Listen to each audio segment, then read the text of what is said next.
சரி. அப்ப நாம என்ன பார்த்தோம்டா, சங்கமருவி காலத்தினுடைய அரசியல் நிலை எப்படி இருந்தது? சமுதாய நிலை எப்படி இருந்தா? சமூகம் எப்படி இருந்த? இத நாங்க பார்க்கிறதால எங்களுக்கு என்ன விளங்குதுண்டா பிள்ளைகள், சங்கமருவி காலம்டா என்னன்றது எங்களுக்கு அப்படியே ஃபோட்டோ பிடிச்ச மாதிரி பார்க்கலாம். என்ன? அப்ப நாங்க வெறுமனே சங்கமருவி காலம்டா இப்படித்தான், இதுல என்னென்ன நூல்கள் இருந்தது, என்னென்ன பண்புகள் இருந்ததுன்னு பார்த்தேன்னு சொன்னா, அந்த காலம் பத்தின புரிதல் உங்களுக்கு விளங்காது. அப்ப சங்கமருவி காலம்னா இப்படித்தான் இருந்தது. அந்த காலத்துல இன்னின்ன விஷயங்கள் தான் நடந்ததுன்னு நாங்க பார்த்துட்டு, அந்த இலக்கியங்களுக்கூடா போனோம்னா உங்களுக்கு கிளியரா விளங்கும். சரி. ஓகே. அப்ப உங்களுக்கு தெரியும் பிள்ளைகள், ஒவ்வொரு காலத்திலயும் தோற்றம் பெற்ற இலக்கியங்கள், அந்த காலத்திட நிலைமைய பொறுத்து தான் என்ன இருந்தது? இருந்ததுன்னு. பாருங்க. இப்ப சங்க காலத்துல தோற்றம் பெற்ற இலக்கியங்கள் எல்லாமே காதல் சம்பந்தமும், வீரம் சம்பந்தமாவும் இருந்தது. பாருங்க. சங்க காலத்துல தோற்றம் பெற்ற இலக்கியங்கள் எல்லாம் அந்த சங்ககால சமுதாயம் எவ்வாறான நிலையில எவ்வாறான மனநிலையில் இருந்ததோ அதற்கேத்த மாதிரிதான் அங்க நூல்கள் தோற்றம் பெற்றது. பாருங்க, சங்ககால மக்கள் எந்நேரமும் காதலையும் வீரத்தையும் போற்றிக் கொண்டு அதிலேயே மூழ்கி இருந்ததால அந்த மக்களுக்கு காதல் இலக்கியங்களும் வீரம் சம்பந்தமான இலக்கியங்களுக்கும் தான் தேவை. ஏன்? அவங்க அதைத்தானே எதிர்பார்க்கிறாங்க. எனவே காதல் சம்பந்தமான இலக்கியங்களும் வீரம் மற்றும் பிற விஷயங்கள் சம்பந்தமான புற இலக்கியங்களும் வந்தது. இதற்கான காரணம் அந்த சமூகத்தினுடைய நிலைமை. ஏன்? அந்த மக்கள் இப்படியானதைத்தான் விரும்பினாங்க. எனவே அப்படிப்பட்ட நூல்களைத்தான் எதிர்பார்த்தாங்க. அதே மாதிரி பிள்ளைகள் சங்கமருவிய காலத்துல என்ன நடந்தென்றால் அந்த கால சமூகத்துக்கு இப்ப எது தேவையா இருந்தது? அதிகம் அறநூல்கள் தேவையா இருந்தது. என்ன? அறநூல்கள் தேவையா இருந்ததா இல்லையா? இருந்தது. காயப்பட்ட உள்ளத்துக்கு மறந்து தடவுற மாதிரிதான் அந்த மக்களுக்கு அறநூல்கள் தன் நல்ல நல்ல போதனைகளை சொன்னது. எனவே சங்கமருவி காலத்தினுடைய சமுதாயம் அப்படி இருந்ததால இங்கு தோற்றம் பெற்ற நூல்களும் பல்வேறு விதமானவையாக காணப்பட்டது. அதுல குறிப்பாக பிள்ளைகள் சங்கமருவி காலத்துல அறநூல்கள் ஏராளமாக தோன்றின. உங்களுக்கு தெரியும், அறநூல்கள் என்ன செஞ்சது? ஏராளமாக தோன்றின. அதே மாதிரி சங்க காலத்துல இருந்த மாதிரி அகநூல்களும் தோன்றினது, புறநூல்களும் தோன்றின. ஒரு சில அதாவது இறுதி பகுதியில் ஒரு சில பக்தி நூல்களும் தோன்றினது. விளங்கினதா? எனவே இப்படியானதாகத்தான் சங்கமருவி காலத்தினுடைய இலக்கியங்கள் காணப்பட்டது. அவங்களும் விளங்கணும் பிள்ளைகள். ஒவ்வொரு காலத்திலையும் வரக்கூடிய இலக்கியங்கள் சும்மா வானத்திலிருந்து விழுற இல்லை. அந்த சமூகம் எதை நோக்கி பயணிக்குதோ, அந்த சமூகம் எதை எதிர்பார்க்குதோ, அந்த சமுதாயத்துல என்ன நடக்குதோ அதை முற்று முழுதாக பிரதிபலிக்கின்ற கண்ணாடி மாதிரிதான் அந்த இலக்கியங்கள் இருக்கும். பாருங்க, சங்ககால சமுதாயம் காதலும் போரும் இருந்ததாலதான் அந்த கால இலக்கியங்களும் காதலும் போருமாக இருந்தது. எனவே இந்த சமுதாயம் வழிகாட்டுல போன ஒரு சமுதாயமா இருந்ததால அவங்களை நல்வழிப்படுத்துறதுக்கு அறநூல்கள் அதிகமாக தேவைப்பட்ட. எனவே நீங்க நல்லா ஒப்பிட்டு பாருங்க. சங்கமருவி காலத்தில் தோற்றம் பெற்ற நூல்களிலே அதிகமான நூல்கள் அறநூல்களாகத்தான் இருந்தது. எனவேதான் நாங்க அறநெறி காலம் என்று கூட சொல்லுவோம். அது இல்லாம அந்த சங்க காலத்தில் இருந்த சில தாக்கங்களின் காரணமாக சங்கமருவி காலத்திலையும் காதல் எல்லாம் இருந்தது. அதே மாதிரி காதல் இலக்கியங்களும் இருந்த, போர் இலக்கியங்களும் இருந்தது. ஆனா சொற்ப அளவுல தான் இருந்தது. சங்ககாலத்தோடு ஒப்பிடும் பொழுது இங்க இருக்கிற காதல் இலக்கியங்களும் போர் இலக்கியங்களும் மிக குறைவு. அதே மாதிரி சங்கமருவி காலத்தினுடைய பிற்பகுதி ஆகும் பொழுது பக்தி இலக்கியங்களும் தோற்றம் பெற்றது. இப்படித்தான் சங்கமருவி காலத்தினுடைய இலக்கியங்களாக காணப்படுது. இப்ப நாங்க இதை பிரிச்சு பிரிச்சு படிக்க வேண்டியதா தான் இருக்குது. சரியா? இது கொஞ்சம் விளங்குனதான்னு பாருங்க. அடுத்த புள்ளல்.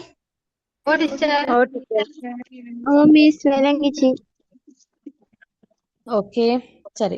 இப்ப நாம பிரிப்போம் சங்க மரபிய காலத்தினுடைய இலக்கியங்கள் என்னென்னு படிச்சுட்டு அதுக்கு பிறகு அந்த இலக்கியங்களினுடைய பண்புகளை பார்ப்போமா? அப்படி பண்புகளை பார்த்ததுக்கு பிறகு இன்னும் சில கேள்விகள் இருக்குது, அதையும் பார்த்துட்டு போவோம். சரி,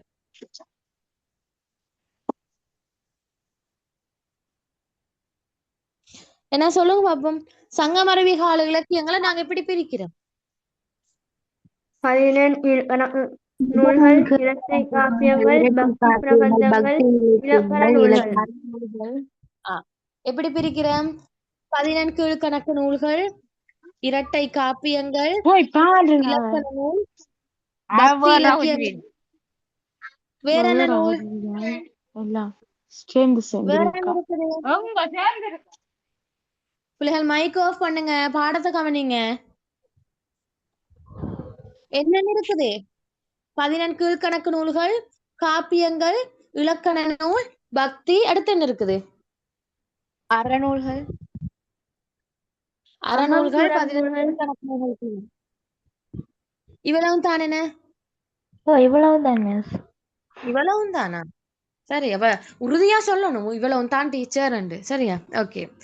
அவ்வாறு 11 கணக்கு நூல்கள், காப்பியங்கள், இலக்கண நூல்கள், பக்தி இலக்கியங்கள் என்று இந்த இலக்கியங்களை பிரிக்கலாம். அப்ப உங்ககிட்ட ஒரு கேள்வி கேட்கலாம் பிள்ளைகள். சங்கமரவி கால இலக்கியங்களை பாகுபடுத்தி காட்டுகன்னு கேட்கலாம். அப்படி பாகுபடுத்தி காட்ட சொன்னா நீங்க இதை எழுதணும் அழகாக. சரி, இப்ப நாம 11 கீழ்கணக்கு நூல்களை பார்த்துட்டு வருவோம். சரியோ? ஓகே. 11 கீழ்கணக்கு நூல்கள், அதாவது 11 மேல்கணக்கு நூல்களை நாங்க சங்ககால நூல்களாக அடையாளப்படுத்தின மாதிரி சங்கமருவி கால நூல்களை நாங்க 11 கீழ்கணக்கு நூல்கள் என்று சொல்லுறோம். மொத்தம் எத்தனை நூல்கள் இருந்தது இதுல?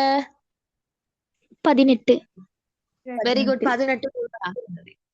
இந்த 11 கீழ்கணக்கு நூல்களையும் பிள்ளைகள் அறநூல்கள் என்ற ஒரு குரூப் இருந்தாங்க, அகநூல் என்று இருந்தது, வேற என்ன இருந்தது? புறநூல். புறநூல் என்று இருந்தது. என்ன? அகநூல், அறநூல், புறநூல் என்று இருந்தது. சரி, 11 கீழ்கணக்குல இருக்கக்கூடிய அறநூல்கள் கொஞ்சம் சொல்லுங்க பாப்போம். என்னென்ன? Naladiyar, Nanmani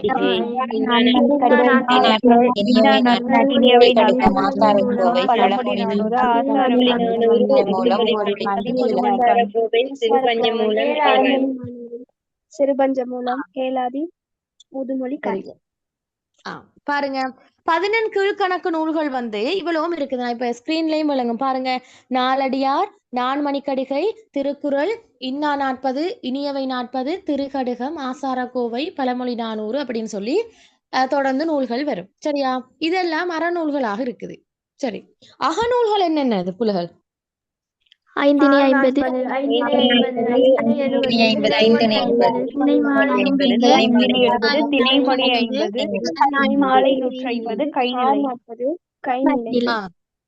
very good.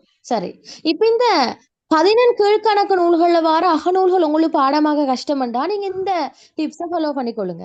அதாவது திணை என்ற பெயரால வரக்கூடிய நூல்கள் எல்லாம் இங்க நகப்பொருள் நூல்கள். அதோட கார் 40 கைநிலை எடுத்துக்கொள்ளுங்க.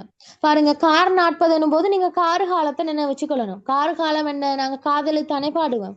அப்ப நீங்க சொல்லணும் இது அகநூல்னு நினைவு கொள்ளுங்க. அதே மாதிரி கைநிலை, கை என்று சொல்றது நாம ஒழுக்கம் என்ன, கை கிளை என்று சொல்லுவோமே. அப்ப கை என்ற ஒழுக்கம் என்று அர்த்தம். அப்ப நீங்க நினைவு வச்சுக்கொள்ளுங்க, கைநிலை என்று சொல்றது அகநூல் என்று. சரியோ? அப்ப 11 கீழ்கணக்கு நூல்கள்ல அகநூல்களாக என்ன வரும்? 550, 570, திணைமொழி 50, திணைமாலை 150, கார் 40, கைநிலை என்ற 6 அகநூல்கள். என்ன? 6 அகநூல்கள் வரும். அதே மாதிரி பிள்ளைகள் புறநூல்கள் என்றும் இந்த 11 கீழ்கணக்கு நூல்கள் இருக்குது. சரியோ? புறநூல்கள் என்னென்ன நூல் வரும்? ஒரே ஒரு நூல் தான் இருக்குது. 40 வருது. என்ன? ஓகே. அப்ப இது நாம 11 கீழ்கணக்கு நூல்களாக படிக்கிறோம். சரியோ? ஓகே. 2வது நூல் ஒன்று இருந்தது பிள்ளைகள், காப்பியங்கள் அப்படின்னு சொல்லி. சரியா? சங்கமரவிய காலத்தில் தோன்றிய 2 காப்பியங்கள். இதுக்கு நாங்க சொல்லுவோம் இரட்டை காப்பியங்கள். என்ன? ஒட்டி பிறந்த இரட்டை குழந்தைகள் மாதிரிதான் இந்த 2 காப்பியங்களும் இருந்தது. ஒன்றென்ன?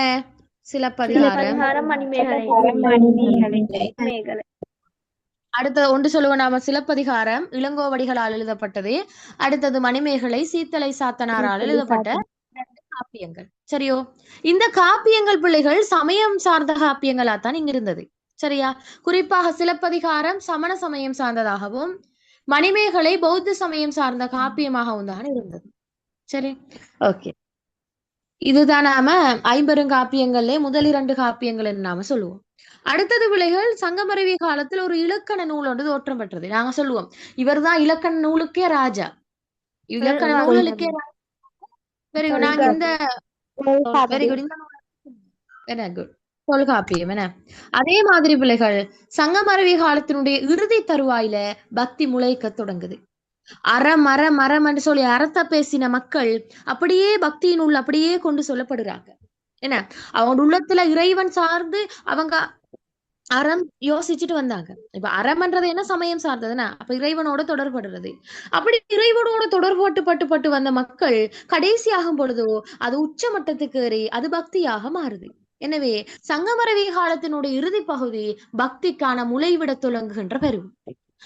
அப்படி பக்திக்கு முளைவிட்ட பருவம் தான் கடைசியில பல்லவர் காலமாகும் பொழுதோ அது பெரிய விருட்சமாக மாறுது. எனவேதான் சங்கமரவி காலத்தினுடைய இறுதி பகுதியில லாஸ்ட்ல பக்தி வருது. பக்தி இலக்கியங்களும் தோற்றம் பெறுது. அதுல குறிப்பாக காரைக்கால் அம்மையார்ட பக்தி நூல்களும் ஆழ்வார்கள்ட பக்தி நூல்களும் வரும். என காரைக்கால் அம்மையார்ட என்னென்ன நூல்கள் இருக்குது? திருவிரசை மணிமாலை, மணிமாலை, திருவந்தாதி, திருவந்தாதி, திருவாலங்காட்டு, திருவாலங்காட்டு, மூத்த திருப்பதிகம். திருப்பதிகம். அதாவது அற்புத திருவந்தாதி, திருவிரட்டை மணிமாலை, திருவாலங்காட்டு, மூத்த திருப்பதிகம் என்று 3 பக்தி இலக்கியங்களை பேசினாங்க. இந்த 3 பக்தி இலக்கியங்களுமே சைவ சமய பக்தி இலக்கியங்களாகத்தான் இருந்தது. சரியோ? அதே மாதிரி ஆழ்வார்கள் யாரு? பேயாழ்வார், பூதத்தாழ்வார், பொய்கை ஆழ்வார் அப்படி என்று 3 ஆழ்வார்கள் இருந்தாங்க. அவங்களோட ஒவ்வொரு அந்தாதிகளும் வரும். என்ன ஓகே, அவ முதல் 3 ஆழ்வார்கள் பாடினது என்னண்டா பிள்ளைகள்? அது வைணவ சமய நூல்களாக இருந்தது. இப்படித்தான் சங்கமரவி கால இலக்கியங்கள் வந்தது. சரியோ? இப்படி கேட்டு வந்தா பிள்ளைகள், உங்ககிட்ட கேள்வி, சங்கமரவி கால இலக்கியங்களை வகைப்படுத்துகன்னு கேட்டா நீங்க இப்படித்தான் வகைப்படுத்தணும். 14 கீழ்கணக்கு நூல்கள், காப்பியங்கள், இலக்கண நூல்கள், பக்தி நூல்கள் என்று பிரிச்சு அதுல வரக்கூடிய பிரிவுகள் எழுதணும். 14 கீழ்கணக்கு நூலை கதைக்க போனால் அதுல என்ன அறநூல் இருக்குது, என்ன அகநூல் இருக்குது, என்ன புறநூல் இருக்குதுன்னு கதைச்சிட்டு போகணும். சரியா? இது இலக்கியங்களை பாகுபடுத்துகன்னு கேட்டா எழுதுற மெத்தட். இன்னொரு கேள்வி கேட்டு வரலாம் பிள்ளைகள், நல்லா நோட் பண்ணிக்கொள்ளணும். சங்கமரவி கால இலக்கியங்களை பொருள் அடிப்படையில் பாகுபடுத்துகன்னு ஒரு கேள்வி வரலாம். பொருள் அடிப்படையில் பாகுபடுத்து. பொருள் அடிப்படையில் பாகுபடுத்து கேட்டா நீங்க எப்படி பாகுபடுத்தணும்? அகப்பொருள் மரபு, புறப்பொருள் மரபுல இருந்த நூல் எது, அறத்தில் இருந்தது எது, இலக்கணத்துல எது இருந்தது, பக்தியில எது இருந்ததுன்னு சொல்லிட்டு போகணும். சரியா? இதுதான் பொருள்கள். என்ன? அகப்பொருள், புறப்பொருள், அறப்பொருள், அடுத்து பக்திய பொருளாக கொண்டது, அடுத்து இலக்கணம். இது ஒரு பொருளா எடுக்கலாம் எங்களுக்கு. சரியோ? அவ பொருள்கள் என்று கேட்டு வந்தா நீங்க இப்படித்தான் பிரிச்சு கொடுக்கணும். சரியா? அப்ப அகப்பொருள் என்ன நூல்கள் வந்தது? 5 50, 5 எழுப்பது, 5 எழுப்பது, திணைமொழி 50,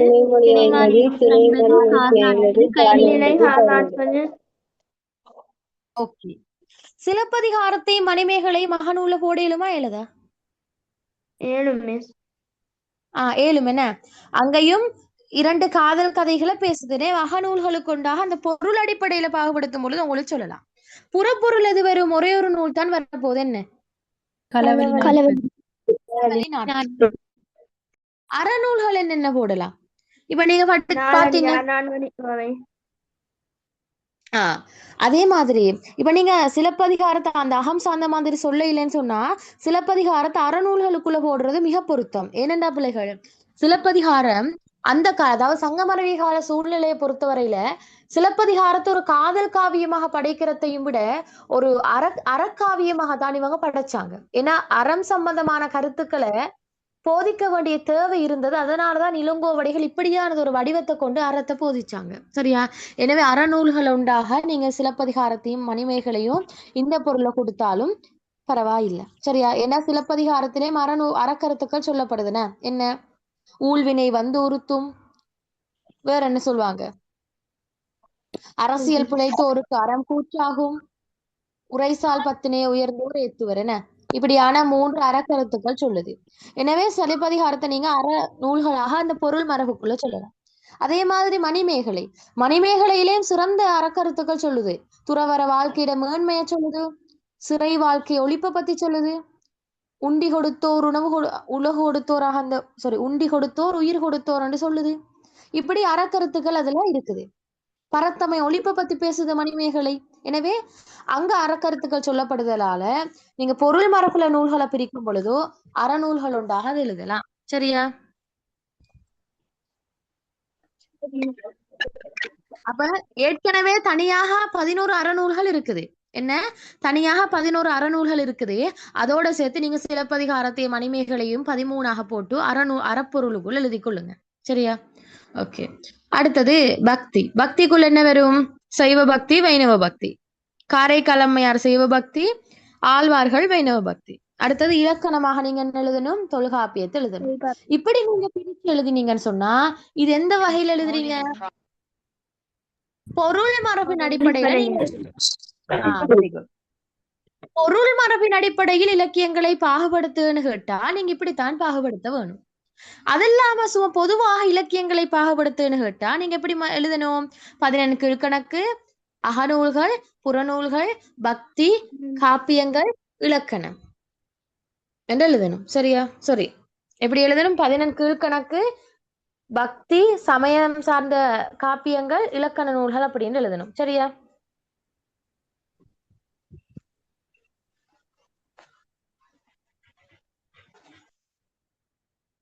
விளங்கினதா?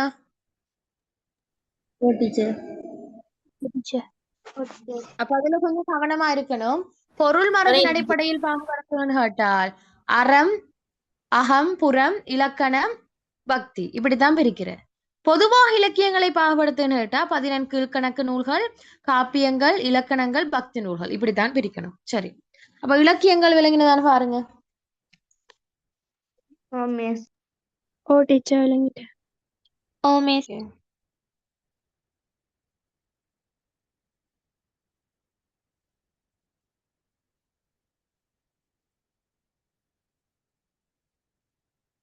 சரி, பாருங்க, இன்னொரு கேள்விதான் பிள்ளைகள் கேட்டு வரலாம். சங்கமருவிய கால இலக்கியங்களினுடைய பண்புகளை விளக்குக என்ற ஒரு கேள்வி கேட்டு வரலாம். என்ன பொதுவாக கேட்டு இருக்குதா? சங்கமருவிய கால இலக்கியங்களோட பண்புகள். அப்ப நீங்க பொதுவாக வச்சு எழுதணும். சரியோ? ஓகே, அதுக்கு முதல் நாம் இன்னொரு கேள்வி பார்த்துட்டு வரும். சரி, உங்களுக்கு தெரியும் பிள்ளைகள், சங்கமருவி காலத்துல தோற்றம் பெற்ற இலக்கியங்கள்ல என்ன இலக்கியங்கள் அதிகமா இருந்தது? அற இலக்கியங்கள் என்ன அதிகமாக இருந்ததுன்னு. சரி, இப்ப நாம அந்த அற இலக்கியங்கள் அதிகமாக தோற்றம் பெறுவதற்கான காரணம் என்னன்னு நான் பார்க்கணும். இது ஒரு கேள்வியா கேட்டு வரலாம். சங்கமருவிய காலத்தில் அறநூல்கள் அதிகம் தோற்றம் பெற்றமைக்கான காரணங்கள் என்னன்னு கேட்டு வரலாம். என்னென்ன காரணம் சொல்லலாம் பிள்ளைகள்? களப்பிரரின் ஆட்சி, காலத்தில் ஏற்பட்ட விரக்தி, சங்க காலத்தினால் ஏற்பட்ட விரக்தி. வேறு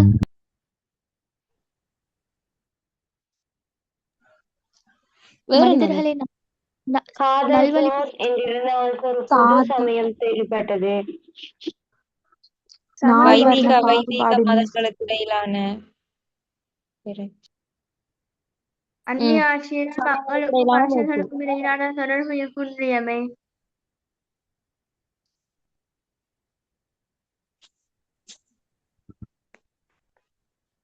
வெளிநாட்டு படையெடுப்பு.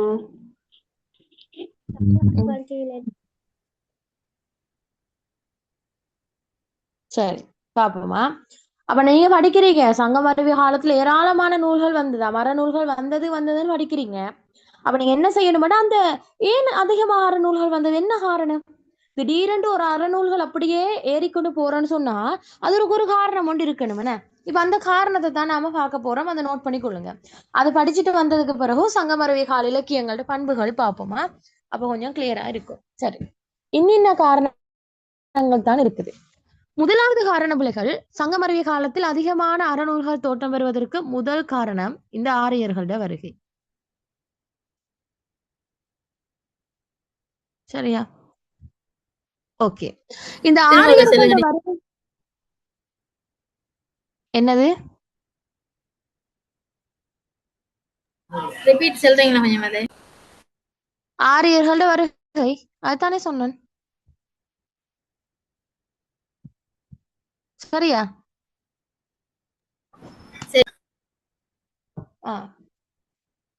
ஓகே, பாருங்க, ஆரியர்களோட வருகையும் இதுக்கு மிக முக்கியமான ஒரு காரணமா இருந்தது. அதாவது பிள்ளைகள், தமிழகத்துக்குள்ள திரளாக நுழைந்த ஆரியர்கள் என்ன செஞ்சாங்கண்டா, தமிழக மக்களுக்கு அவங்களோட திருமண பண்பாடு, அதே மாதிரி அவர்களுடைய இசைகள், அவங்களோட பூஜைகள், அவங்களோட கிரியைகள் எல்லாம் என்ன செஞ்சாங்க? அறிமுகப்படுத்தினாங்க.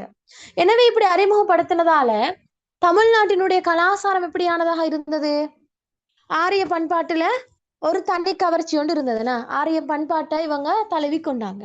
அது மட்டும் இல்லாம இந்த ஆரியர்கள் என்ன செஞ்சாங்கண்டா, தமிழ்நாட்டு மன்னர்களோட நல்ல உறவாடி தமிழ்நாட்டு மன்னர்களோட என்ன செஞ்சாங்க, உறவாடி அரண்மனைக்குள்ள நுழைஞ்சிட்டாங்க, அரசியலை பிடிச்சிட்டாங்க.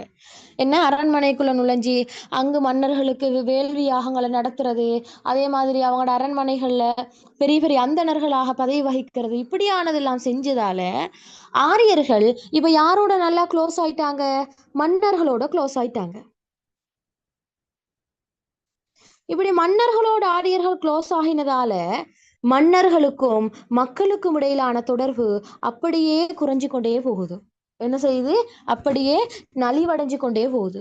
உங்களுக்கு தெரியும் பிள்ளைகள், சங்க காலத்துல மன்னருக்கும் மக்களுக்கும் இடையிலான தொடர்பு எப்படி என்று தெரியும். என்ன, உயிரை மன்னர் ஒருத்தருக்கு பிரச்சனைன்னு சொன்னா உயிரையே உவந்தளிக்கக்கூடிய அளவுக்கு மக்கள் மன்னர்கள்ட மேல நல்ல அபிப்பிராயம் வச்சிருந்தாங்க. அது மட்டுமா, மன்னர்களும் கூட என்ன செஞ்சாங்க, மக்களுக்கு அந்த மாதிரியான முறையில நல்ல முறையில நடந்து கொண்டாங்க மன்னர்கள். அப்ப எனவே சங்க காலத்துல மன்னருக்கும் மக்களுக்கும் இடையிலான ஒரு அந்யோன்யமான தொடர்பு இருந்தது. ஆனா அந்த தொடர்பை சங்கம் அறிவிய காலத்தில் வந்த ஆரியர்கள் அப்படியே முறியடிச்சு போட்டாங்க. ஏனென்றா மன்னர்களை வேள்வி யாகங்களுக்கும் அவங்களோட பண்பாடுகளுக்கும் பழக்கப்படுத்தி மன்னர்கள் அவங்களோட வலைக்குள்ள சிக்க வச்சு அந்த மன்னருக்கும் மக்களுக்கும் இடையிலான தொடர்பு அப்படியே என்ன செஞ்சாங்க, முறியடிச்சு போட்டாங்க.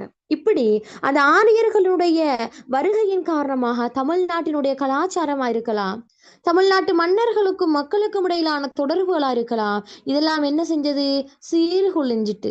எனவேதான் இப்படி சீர்குலைஞ்சதால மக்கள் சமுதாயம் வழிகேட்டில் நோக்கி போயிருந்தாங்க. அதிருப்தி அடைந்தவர்களா, விரக்தி மனப்பான்மை கொண்டவங்களாக சங்கமருவிய கால மக்கள் இருந்தாங்க. எனவே அப்படிப்பட்ட மக்களோட மனங்களை அமைதிப்படுத்துவதற்கு, ஆசுவாசப்படுத்துவதற்கு அதிகமான அறநூல்கள் தேவைப்பட்டது. இந்த ஆரியர்களோட வருகையின் காரணமாக தமிழ்நாட்டினுடைய தன்மையை தலைகீழா புரண்டது. எனவேதான் அந்த மக்களை நேர்வழிப்படுத்தவும் மக்களுடைய காயமடைந்த உள்ளங்களுக்கு அமைதியை கொடுக்கவும் அதிகமான அறநூல்கள் தேவைப்பட்டது. எனவேதான் சமூகத்தில் ஏராளமான அறநூல்கள் தோற்றம் பெற்றதுல இதுவும் ஒரு காரணம் என்பதாக சொல்லலாம். அப்ப ஆரியர்களோட வருகை என்பது மிக முக்கியம். இவங்க வந்ததாலதான் மிகப்பெரிய பிரச்சனைகளே தமிழ்நாட்டுக்குள்ள வந்தது. இது விளங்கினதா?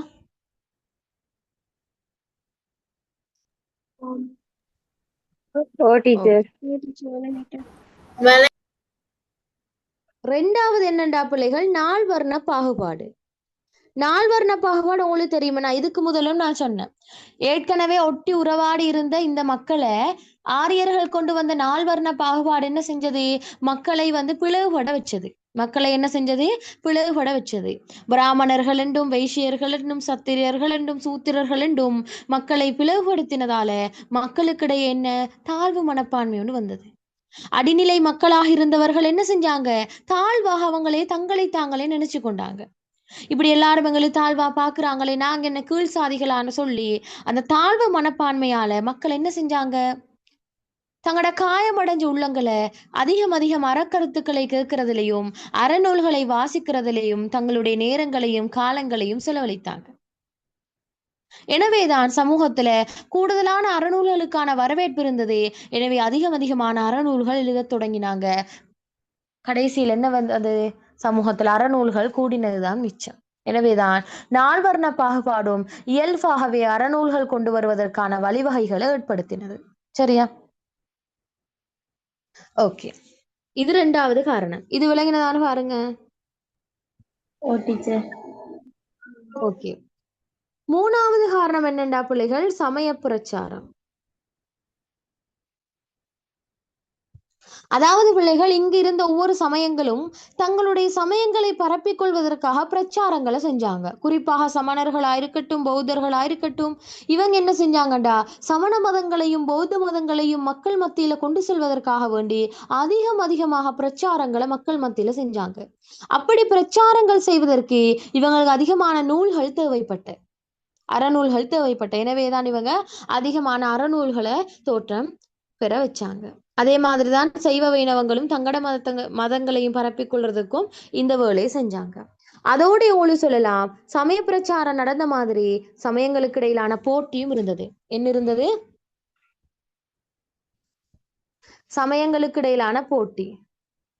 அது என்னண்டா பிள்ளைகள் உங்களுக்கு தெரியும், ஏற்கனவே தமிழகத்துல பண்டைய காலத்திலிருந்தே நிலவி வந்த சைவ வைணவத்துக்கும் இப்ப சங்கமருவி காலமாகும் போது உள்நுழைந்த சமண பௌத்தங்களுக்கும் இடையில பாரிய ஒரு பகை ஒன்று இருந்ததுன்னு சைவ வைணவர்கள் பாக்குறாங்க. என்னடா நீ இப்ப வந்துட்டு உண்டு ஆட்டத்தை காட்டுற நான் தமிழ்நாட்டுல உண்டு ஏண்டா சைவ வைணத்தை அந்த அளவு போற்ற இல்ல மக்கள். சங்கமருவி காலமாகும் போது அதிகம் சமண பௌத்தத்தை நோக்கித்தான் போனாங்க. ஏன், இந்த மக்களுக்கு புதிய விஷயம் ஒன்று கண்ணுக்கு அகப்படும் பொழுதோ அதை நோக்கித்தானே போவாங்க. எனவேதான் சில மக்கள் என்ன செஞ்சாங்கடா, சைவ வைணவத்தை விட்டு மதம் மாறியே சமண பௌத்தத்துக்கு போனாங்க. ஏன், சில மன்னர்களே போனாங்களே தங்களோட மதங்களை விட்டுட்டு. எனவேதான் சைவ வைணவங்கள் பாக்குறாங்க இது சரி வரா, சமண பௌத்தத்துக்கு எதிராக நாங்க இறங்கணும்னு சொல்லி 2 சமயங்களுக்கும் இடையிலான போட்டி இப்ப நிலவ தொடங்குது. எது, வைதீக சமயங்களுக்கும் அவைதீக சமயங்களுக்கும். வைதீகம் என்று சொன்னா வைதீகம் என்றா சைவ வைணவம், அவைதீகம் என்றா சமண பௌத்தம். எனவே வைதீகத்துக்கும் அவைதீகத்துக்கும் இடையில தங்களோட மதங்களை யார் பரப்புவதில் முன்னணியில் இருக்கணும் என்ற அந்த சண்டை இருந்தபடியால 2 புறத்திலிருந்தும் அறநூல்கள் எழுத தொடங்கினாங்க. சைவ வைணவர்கள் என்ன செஞ்சாங்க, அவங்களோட சமய கருத்துக்களை கூறக்கூடிய நூல்கள் எழுதினாங்க. சமண பௌத்தர்கள் என்ன செஞ்சாங்க, அவங்களோட சமயத்தை கூறக்கூடிய நூல்கள் எழுதினாங்க. எழுதி மக்களை வெளியிட்டாங்க. கடைசியில இவங்களுக்கு இருந்த போட்டியின் விளைவாக எது நடந்ததோ இல்லையோ, கடைசியில் ஒரு விளைவு மட்டும் வந்தது. என்ன, சமூகத்துல எங்கு பார்த்தாலும் ஏராளமான அறநூல்கள் தோற்றம் பெற வாகிட்டு. எனவேதான் அறநூல்கள் அதிகம் தோற்றம் பெறுவதில் இந்த சமயங்களுக்கு இடையிலான போட்டி என்பது மிகப்பெரிய ஒரு காரணமாக இருந்தது. அது விளங்கினதான் பாருங்க.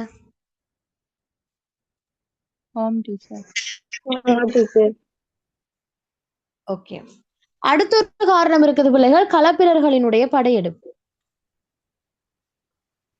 என்னன்னா உங்களுக்கு நான் சொன்னேன் ஆரம்பத்திலேயே களப்பிரர்கள் கொடுங்கோன்மையான முறையில தான் தமிழகத்தை ஆட்சி செஞ்சாங்க. அவங்க படையெடுத்து வந்ததா இருக்கட்டும், அவங்க இந்த தமிழ்நாட்டை ஆட்சி செஞ்ச விதமாக இருக்கட்டும், எல்லாமே ஒரு முறைகேடான ஆட்சியாகத்தான் இருந்தது. அது மட்டும் இல்லாம பல கலாச்சார மோகங்களும் தமிழ்நாட்டு மக்களுக்கு காட்டினாங்க. தமிழ்நாட்டு மக்களுக்கு இந்த களப்பிரர்களுடைய ஆட்சி ஒரு தனி கவர்ச்சியை கொடுத்தது. நிறைய தீய விஷயங்களுக்கு பழக்கப்படுத்தி கொடுத்தாங்க. எனவேதான் இந்த களப்பிரர்களுடைய படையெடுப்பால மக்கள் சமுதாயம் என்ன செஞ்சது, வழிகாட்டுல போக தொடங்கினது. எனவே அந்த வழிகாட்டுல போன மக்கள் சமுதாயத்தை நேர்வழிப்படுத்துறதுக்காக அதிகமான அறநூல்கள் தேவைப்பட்டது. எனவே இறுதியில அதிகம் சமூகத்தில் அறநூல்கள் தோற்றம் பெற ஆகினது. சரியா? எனவே களப்பிரர்களோட முறை தவறிய ஆட்சியின் காரணமாகவும் என்ன செஞ்சது, அறநூல்கள் தோற்றம் பெற்றது. இது விளங்கினதான்னு பாருங்க.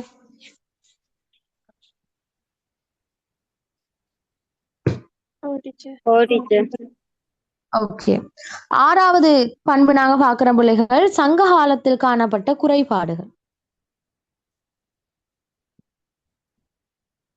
இந்த சங்கமருவி கால மக்கள் பாக்குறாங்க, சங்க காலத்திலிருந்து 2 குறைபாடுகள் இவங்க அவதானிக்கிறாங்க. என்ன, நாங்க சங்க காலத்தை எப்படி படிக்கிறோம், காதலுக்கும் போருக்கும் முன்னணி கொடுத்த காலமாக பாக்குறோம். அவ சங்க காலம் படிக்கும் போது காதலையும் போரையும் எதை நாங்க தலையில தூக்கி வச்சு பார்த்தோமோ அந்த 2 விஷயத்தையும் சங்கமருவி கால மக்கள் வெறுக்க தொடங்கினாங்க. சங்க காலத்துல காதல் போறண்டா அதுக்கு அங்கே தேவையில்லை பிள்ளைகள். அந்த அளவுக்கு அதுதான் வாழ்க்கையாகவே இருந்தது. காதலும் போரும் இருந்தால் லைஃப் சரி என்றுதான் இருந்தாங்க சங்ககால மக்கள். ஆனால் சங்கமருவி கால மக்களுடைய மனநிலையை பொறுத்தவரையில அவங்க காதலையும் போரையும் வேணாமடி வெறுத்தாங்க. அவங்க பாக்குறாங்க இந்த சங்க காலத்தில் காணப்பட்ட சில குறைபாடுகள். அவங்க சொல்றாங்க, இது என்னடா, இதெல்லாம் தேவையா, நம்மட காலம் நம்மட சமுதாயத்துக்கு தேவையான்னு யோசிக்க தொடங்கினாங்க. பாருங்க, சங்க காலத்துல எப்பயுமே காதல், எந்த நேரத்திலயுமே காதல்.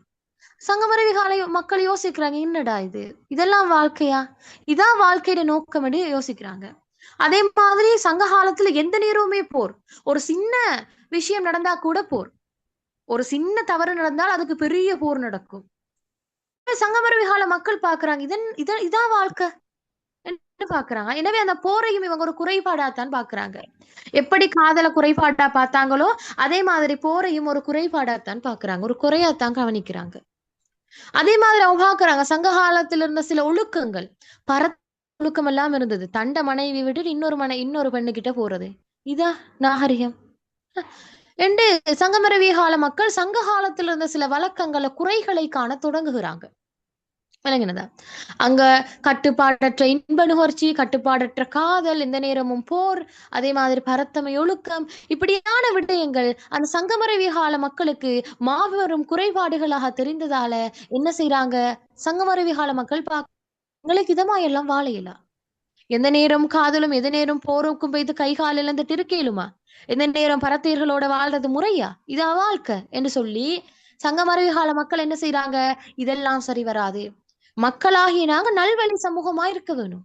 எங்களுடைய சமூகம் ஒரு நல்வழிக்குட்பட்ட சமூகமாக நன்மார்க்கம் கொண்ட சமூகமா இருக்க வேணும்னு சொல்லி அவங்க அறநெறியின் பால் கவனத்தை கொடுக்கறாங்க. இந்த காதலுக்கும் போருக்கும் தங்களுடைய கவனங்களை கொடுக்காம அறக்கருத்துக்களின் பால் தங்களுடைய கவனங்களை செலுத்துறாங்க.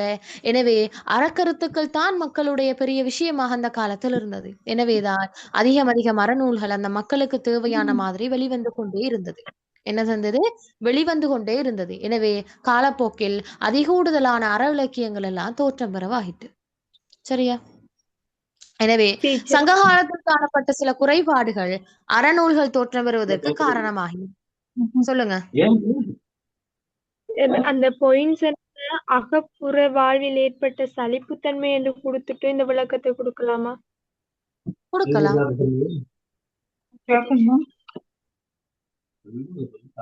ஓகே, இது விளங்கினதா? டீச்சர் இப்போ ஒவ்வொரு பாயிண்ட்ஸா கொடுத்து விளக்க தேவையே டீச்சர். என்னது?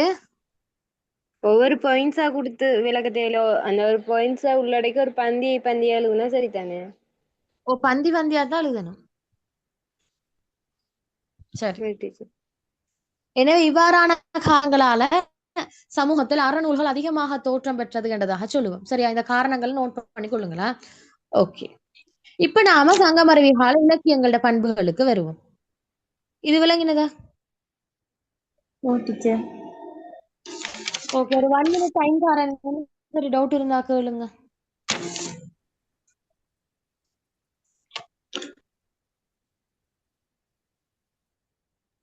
டீச்சர் ம். இந்த நால்வர்ண பாகுபாடு சொன்னீங்க தானே? ஓ, அதுல 4வது என்ன வரும்? சூத்திரர்கள். நாளைய சொல்லுங்க பாப்போம். சூத்திர நாளையும் சொல்லணுமா? பிரம்மர்கள், பிரம்மர்கள் இல்ல, பிராமணர்கள், சத்திரியர்கள்,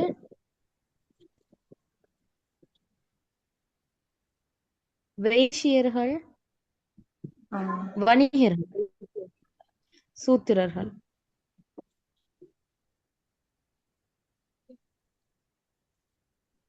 ஸ்கூல்ல எல்லாம் படிச்சிருக்கீங்க தானே? சங்கமரை காலம் சொல்லித்தர இல்லையோ?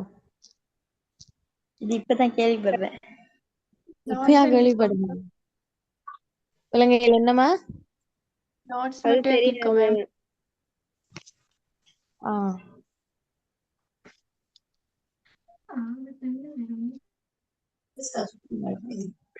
டீச்சர், சொல்லுங்க. பண்பாடு கலப்புகள் வருமா? விலங்கையில் என்ன? பண்பாட்டு கலப்புகள்.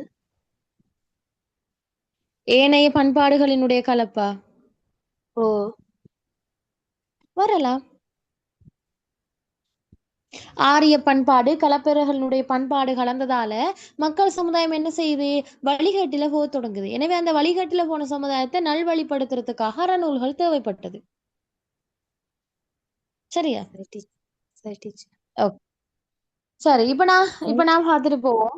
இதுல இருக்கிறது பாயிண்ட் ஃபார்ம்ல இருக்கிறது பிள்ளைகள் விளக்கத்தோட சொல்லித்தரேன். சரியா? ஓகே, பாருங்க. சங்கமரவி கால இலக்கியங்களின் பண்புகளை விளக்குன்னு கேட்டால் முக்கியமா நீங்க 5 பண்புகளை விளக்க வேணும். சரியோ? 5 மார்க்ஸ் தானே கேட்டு வருது. அவ தரமாக என்ன மிக தெளிவான விளக்கமுடன் நீங்க கொடுக்கணும். 5 பாயிண்ட விளக்கி இருக்கணும். சரி, சங்கமரவி கால இலக்கியங்களோட பண்புகள் சொல்லுங்க பாப்போம் பிள்ளைகள். என்னென்ன பண்புகள் இருக்குது? அறம் பிரதான பாடுபொருளாக காணப்படுகிறது. சங்ககாலத்து அகத்திணை மரபும் புறத்திணை மரபும் சார்ந்த இலக்கியங்கள் படைக்கப்பட்டது. இறைவனை பாடும் பக்தி பாடல்களும் இக்காலத்தில் காணப்படுகிறது. சமய பிரச்சாரத்தின் ஊடாக இக்கால இலக்கியங்களில் அமைந்தன.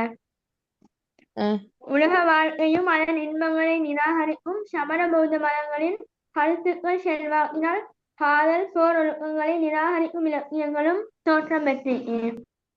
Very good. வேற வெண்பா இக்காலத்துல பயன்படுத்தப்பட்டிருக்கிறது. Very good. நேரடியாக அறப்போதனை செய்வதாகவும் கதைகள் கூறுவதாகவும் வெரி குட். சரி. தொடர்நிலை செய்யுள்கள் உரைநடை பண்பு பக்தி உரைநடை பண்பு. Very good. தொடர்நிலை இடை செய்யுள்கள் படைக்கப்பட்டிருக்கிறது. Very good. வடமொழி கலப்பு வெரி வெரி குட். வடமொழி கட்டாயம் சொல்லணும். சமூகம் எவ்வாறு தான் வாழ வேண்டும் என்று இலக்கியம் தோன்றப்பட்டது. Very good. சரி, அப்ப சங்கமருவி கால இலக்கியங்களோட பொதுவான பண்புகள் கேட்டுன்னு சொன்ன பிள்ளைகள் நீங்க ஒரு தரமான 5 பாயிண்ட் எடுத்து வச்சுக்கொள்ளுங்க. அந்த 5 பாயிண்ட்டை நீங்க விளக்க வேணும். முதலாவது எங்களுக்கு பிரதானமா என்ன சொல்லலாம்? அறத்திணை பிரதான பாடுபொருளாக கொண்டிருத்தல். மெயின் கருப்பொருளே அங்க அறமாத்தான் இருக்கும். இதுக்கு எப்படி விளக்கம் கொடுக்கலாம் பிள்ளைகள்? காலங்களை விளக்கம் எழுதுறது காட்டி தந்திக்கிறேன். அறத்திணை பாடுபொருளாக கொண்டிருத்தல்.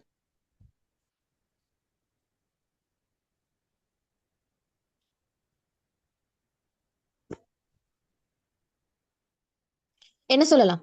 டைம் போகுது. 14 கீழ்கணக்கு நூல்களில் 11 நூல்கள் அறத்தை பாடுகின்றது. இவ்வளவுமா விளக்கம்?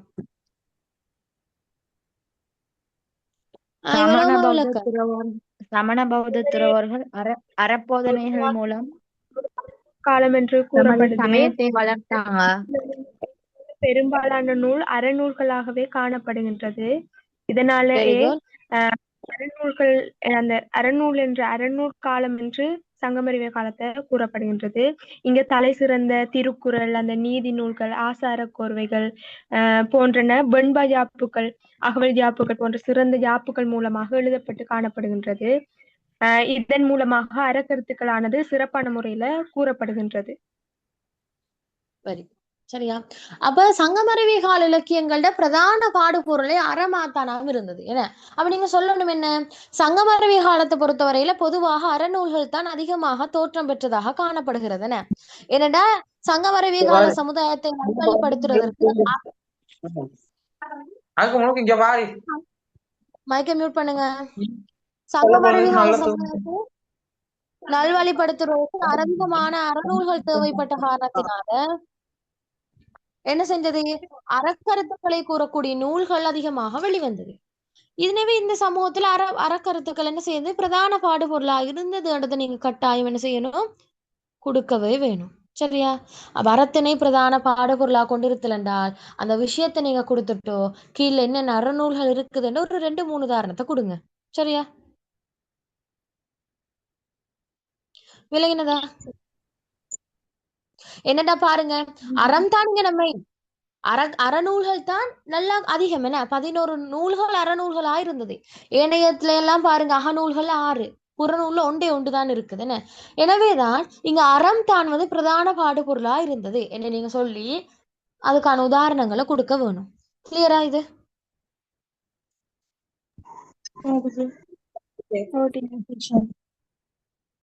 ஓகே. 2வது பண்பு என்ன சொல்லலாம்?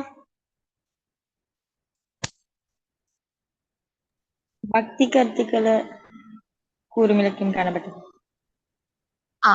பக்தியை பொருளாக கொண்ட இலக்கியங்கள் காணப்படல் என்றதா ஒளி சொல்லலாம். என்ன அதுக்கு எப்படி நீங்க விளக்கம் கொடுக்க போறீங்க? இப்ப உங்களோட பேன முனையில இப்ப முதல் 3 ஆழ்வார்களும் பக்தி பாடல்களை பாடியுள்ளார்கள்.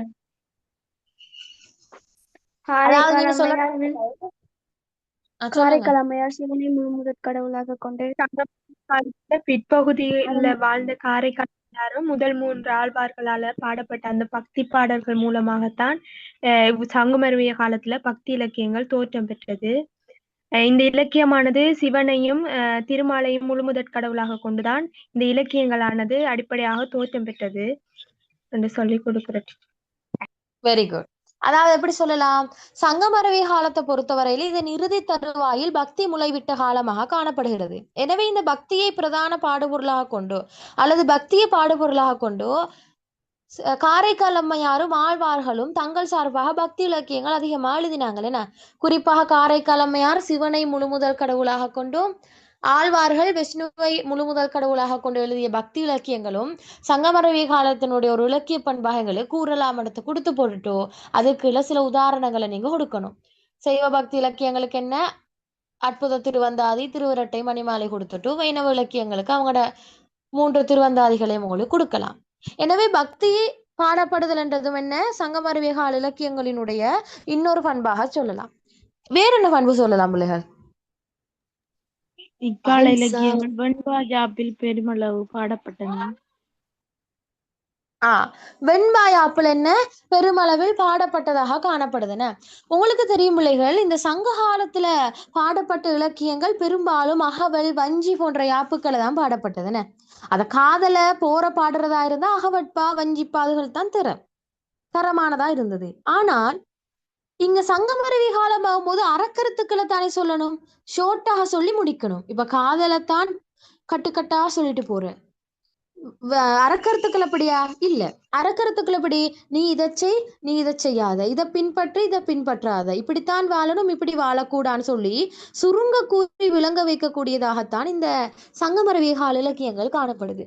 என்ன, எனவேதான் சங்கமரவி கால இலக்கியங்களை இயற்றுவதற்கு சங்க காலத்தில் பயன்படுத்தப்பட்ட அகவலோ வஞ்சியோ கை கொடுக்கவில்லை. எனவே இதனை இயற்றுவதற்கு தனியான யாப்பு வடிவமான வெண்பா யாப்பு தான் பயன்படுத்தப்பட்டது. எனவே வெண்பாயாப்பை அடிப்படையாக கொண்டிருத்தல் என்பது சங்கமரவி கால இலக்கியங்களுடைய பண்பாகங்களை சொல்லலாம். பெரும்பாலான அற இலக்கியங்கள் எல்லாம் வெண்பாயாப்பு. உங்களுக்கு உதாரணம் கொடுக்கலாம், திருக்குறள் கூட குறள் வெண்பா என்ற யாப்பின் மூலமா தான் எழுதப்பட்டது.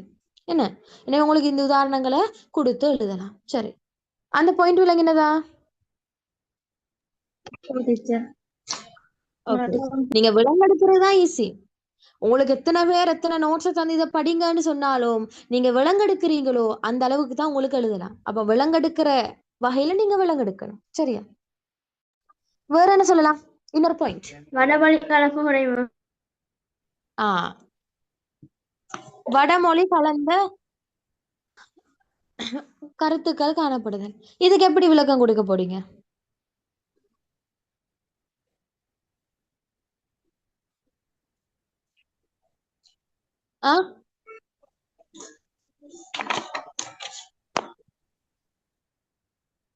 வடமொழி கலந்த தன்மைக்கு நீங்க எப்படி விளக்கம் கொடுக்க போறீங்க?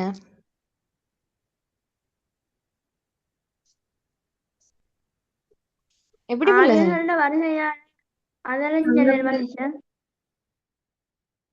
வடநாட்டுல இருந்து ஆரியர்கள் வருகை தந்ததால அவங்களோட மொழி தமிழோட கலந்தது. அதால வட சொற்களையும் வைத்து இலக்கியங்கள் படைக்கப்பட்டு. Very good. அத வடமொழிக்குள் எழுதலாமா? அதாவது வட பகுதிகளில் இருந்து தமிழ்நாட்டுக்கு திரளாக மக்கள் கூட்டம் வந்து தோன்றினதால இந்த சமூகத்துல தோன்றப்பட்ட இலக்கியங்களையும் வடமொழி கலந்ததாயிட்டுன. சங்ககாலத்தில் வடமொழி கலப்பில்லாத மொழிநடைதான் இருந்தது, தூய தமிழ்.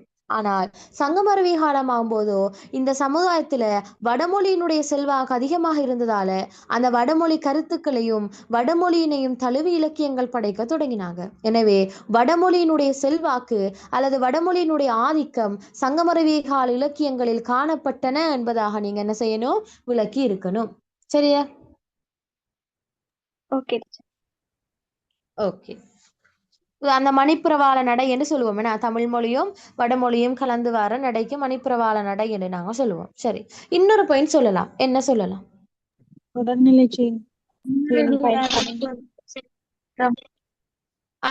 தொடர்நிலை செய்யுள்களாக இந்த சங்கமரவி கால இலக்கியங்கள் இருக்கும். என்ன அப்ப நீங்க சொல்லணும், என்ன இதற்கு முன் தோன்றிய சங்ககாலமானது தனிநிலை செய்யுள்களாக அமைந்திருக்கின்ற வேளையில் சங்கமரவி கால இலக்கியங்களானது தொடர்நிலைகள் செய்யுள்களாக அமைந்தமையானது குறிப்பிடத்தக்க ஒரு பண்பாகும் என்றதாக நீங்க விளக்கணும். விளங்கினதா? தொடர்நிலை செய்யுள்களுக்கான உதாரணங்கள் எங்களுக்கு என்னென்ன நூல்களை சொல்லலாம்? திருக்குறள், 570 570 இவ்வாறான நூல்கள் எங்களுக்கு என்ன சொல்லலாம்? தொடர்நிலை செய்யுள் வகைகள் அமைந்த நூல்களா சொல்லலாம். கார் நாட்பதெல்லாம் வரும். சரியா? ஓகே. தொடர்நிலை என்ன செய்யுள்களாக வரும் என்பதாக உங்களுக்கு சொல்லலாம். சரியோ? அப்ப அறத்தை பிரதான பாடுபொருளாக கொண்டிருத்தல், பக்தியினை பொருளாக கொண்டிருத்தல், வெண்பாயாப்பில் பாடப்பட்டிருத்தல், வடமொழி செல்வாக்கு அதிகம் காணப்படுதல், வேற என்ன சொல்லலாம்? தொடர்நிலை செய்யுள்களாக இருத்தல். இன்னும் நிறைய பண்புகள் இருக்குது. என்னென்ன சொல்லலாம்? உரைநடை பற்றி கூறுதல், அறக்கருத்துக்களை அகத்திணை புறத்திணை வெரி குட். அகத்திணை புறத்திணை மரபுகள் இருத்தல் என்றதாக சொல்லணும்னா அப்ப நீங்க சொல்லணுமே எப்படி சொல்லலாம் இதுக்கு?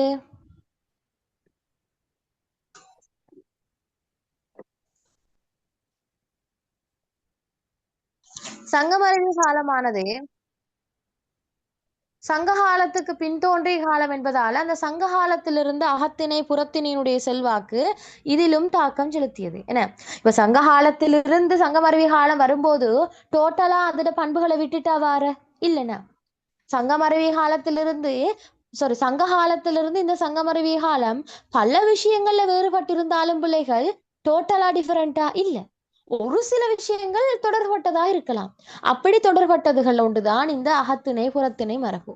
சங்க காலத்துல என்ன கொடிகட்டி பறந்த அந்த காதலும் வீரமும் அந்த அளவு தூரம் இல்லாட்டியும் கூட, மிகப்பெரிய அளவுல இல்லாட்டியும் கூட, ஒரு சொற்ப அளவுல கூட சங்கமருவி காலத்தில் இருந்ததா இல்லையா?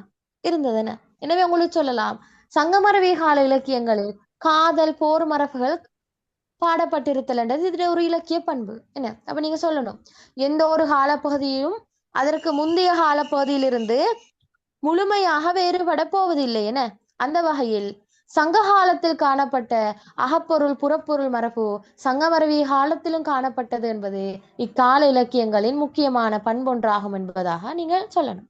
அப்படி போட்டுட்டு சொல்லணும். குறிப்பாக அகத்திணை மரபில் 550 திணைமொழி 50 என்ற நூலும் புறப்பொருள களவழி 40 என்ற நூலினூடாக இவற்றினை அவதானிக்கலாம் என்றதை போடணும். சரியா? ஓகே அது விளங்கினதோ?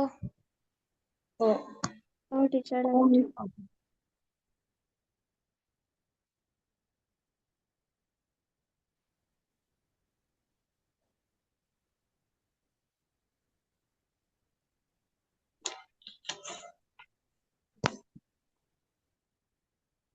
சரி. இப்ப நான் போடுறேன், இதுக்கு நோட்ஸ் போடுறேன். அந்த நோட்ஸ்ல தெளிவான விளக்கம் இருக்கும். அதை வாசிச்சு கொள்ளுங்களா. வாசிச்சுட்டு நீங்க விட எழுதி பாருங்க. ஓகே சரி. எனவே சங்ககால இலக்கியங்களினுடைய பொதுவான பண்புகள் கேட்டேன்னா உங்களுக்கு அந்த பாயிண்ட்களை சொல்லலாம். விளங்கினதான பாருங்க.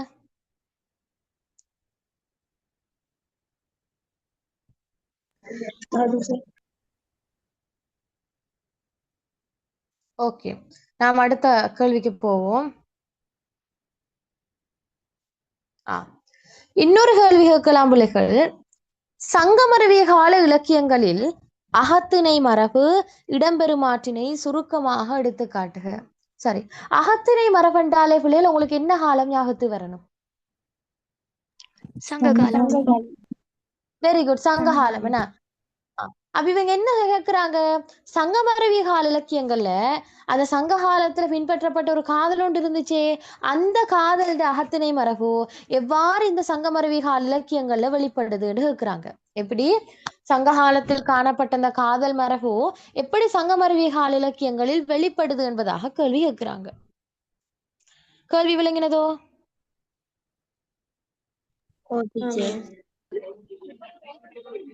ஓகே, அதுக்கு எப்படி ஆன்சர் பண்ணலாம் பிள்ளைகள்?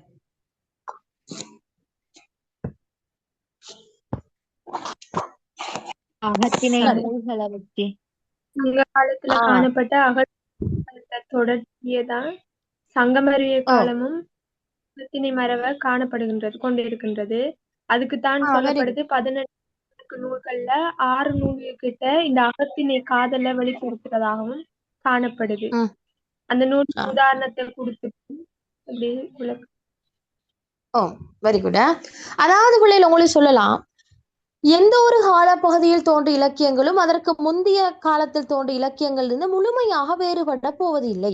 எந்த ஒரு காலமும் அதற்கு முந்தைய காலத்திலிருந்து முழுமையாக வேறுபட போவதில்லை. எனவே அந்த வகையில சங்கமருவிய காலத்திலும் சங்க காலத்தினுடைய சில செல்வாக்குகள் காணப்பட்டன. அதில் ஒன்றுதான் அகத்திணை மரபு என்பதாக சொல்லலாம்.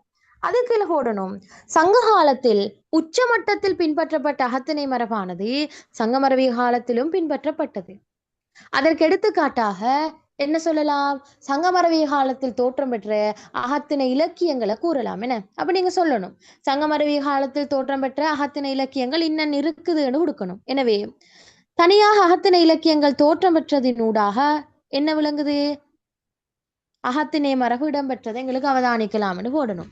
இல்லைங்கண்ணா. எனவே சங்கமரவிய காலத்தில் தோற்றம் பெற்ற அகத்திணை இலக்கியங்களினூடாக இக்கால இலக்கியங்களில் செல்வாக்கு பெற்றிருந்த அகத்திணை மரபினை அவதானிக்க முடிகிறதுன்னு போடணும்.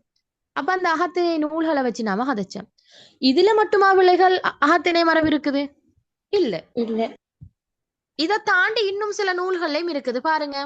குறிப்பாக இந்த திருக்குறள், சிலப்பதிகாரம், மணிமேகலை இப்படியான நூல்கள் எடுத்துட்டா பிள்ளைகள், இது என்னதான் அறக்கருத்துக்களை சொல்லக்கூடிய நூலாக இருந்தாலும் இதுல ஒரு சில இடங்கள்ல அழகான காதல் மறைஞ்சிருந்தது. இதுல பெரும்பான்மையாக அறத்தை பத்தி பேசியிருந்தாலும் அதுல இடக்கிடையே காதல் எட்டி பார்த்துட்டு போகுது அந்த நூல்கள்ல. திருக்குறள் நம்ம எல்லாருக்கும் தெரியும், இந்த உலகத்துக்கே பல மொழிகள்ல டிரான்ஸ்லேட் பண்ணி அறக்கருத்துக்களை கூறக்கூடிய ஒரு நூலண்டா அது நம்மட திருக்குறள் தான். என்ன அந்த திருக்குறள் என்னதான் அறத்தை பத்தி போதித்தாலும் கூட அதுல ஒரு சில இடத்துல ஒரு பகுதி காதலை பத்தி பேசுது. என்ன, காமத்துப்பால் காதலை பத்தி பேசுதா இல்லையா? அறத்துப்பால், பொருட்பால், காமத்துப்பால் என்ற மாதிரி அதுல காமத்துப்பால்ன்றது காதலை பற்றி பேசக்கூடியதா இருக்குது. எனவே உங்களுக்கு சொல்லலாம், சங்கமரவிய காலத்தில் தோற்றம் பெற்ற திருக்குறள் இருக்கிற காமத்துப்பாலானது அகத்திணை மரபுல செல்வாக்கு செலுத்தக்கூடிய ஒரு நூலாக இருக்குது என்று சொல்லலாம். அது மட்டுமா, நாலடியார்லயும் காமத்துப்பாலும் இருக்குது. என்ன, எனவே அதன் ஊடாக உங்களுக்கு என்ன சொல்லலாம், அகத்திணை மரபு வெளிப்படுதுன்றதாக சொல்லலாம். குறிப்பாக திருக்குறள்ல இந்த 25 அதிகாரங்களை கொண்ட காமத்துப்பால் தான் என்ன, களவொழுக்கம், கற்பொழுக்கம் ரெண்டையுமே எடுத்து காட்டக்கூடியதா இருக்குது. நீங்க உளவில எல்லாம் படிச்சிருப்பீங்க, நலம் புனைந்துரைத்தல் அப்படின்னு சொல்லி காமத்துப்பால வரக்கூடிய ஒரு அதிகாரம். சரியா? அப்ப நீங்க தனியா சொல்லணும், சங்கமரவிய காலத்தில் தனியாக அகத்திணை இலக்கியங்கள் தோற்றம் பெற்றதில் இருந்தும் அகத்திணை மரபு வெளிப்படுதுன்னு சொல்லணும். அதுக்கு பிறகு சொல்லணும், அறநூலாக கருதப்படுகின்ற திருக்குறளையும் கூட காமத்துப்பால் இருப்பதனூடாக என்ன வெளிப்படுது, சங்கமரவிய காலத்தில் பின்பற்றப்பட்ட அகத்திணை மரபு வெளிப்படுது என்றதாக சொல்லணும். திருக்குறள் மட்டுமல்ல, என்ன சொல்லணும், நாலடியாரையும் சொல்லணும். சரியோ? அது மட்டும் இல்லாம பிள்ளைகள், இந்த சங்கமரவி காலத்துல சிலப்பதிகாரம், மணிமேகலை என்று சொல்லி இரட்டை காப்பியங்கள் தோற்றம் பெற்றதுன்னு. சிலப்பதிகாரம், மணிமேகலை என்று இரட்டை காப்பியங்கள் தோற்றம் பெற்றது.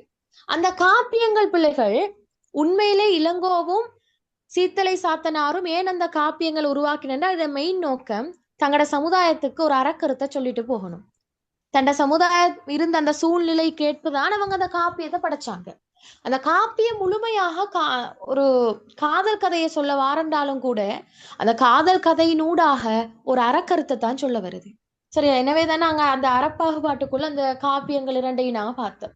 சமயம் சார்ந்த காப்பியம் அதுக்கு சொல்ல காரணம், சமண சமயமும் பௌத்த சமயத்திலையும் காணப்படுகின்ற சில அறக்கருத்துக்கள் தான் அந்த நூல்ல இருக்குது. சரியோ? ஆனாலும் கூட இது என்னதான் சமுதாயத்துக்கு அறக்கருத்துக்களை கூறக்கூடிய ஒரு நூலா இருந்தாலும் இதுல அழகான காதல் மறைஞ்சிருக்குது. சிலப்பதிகாரத்திலையும் தான், மணிமேகலையும் தான்.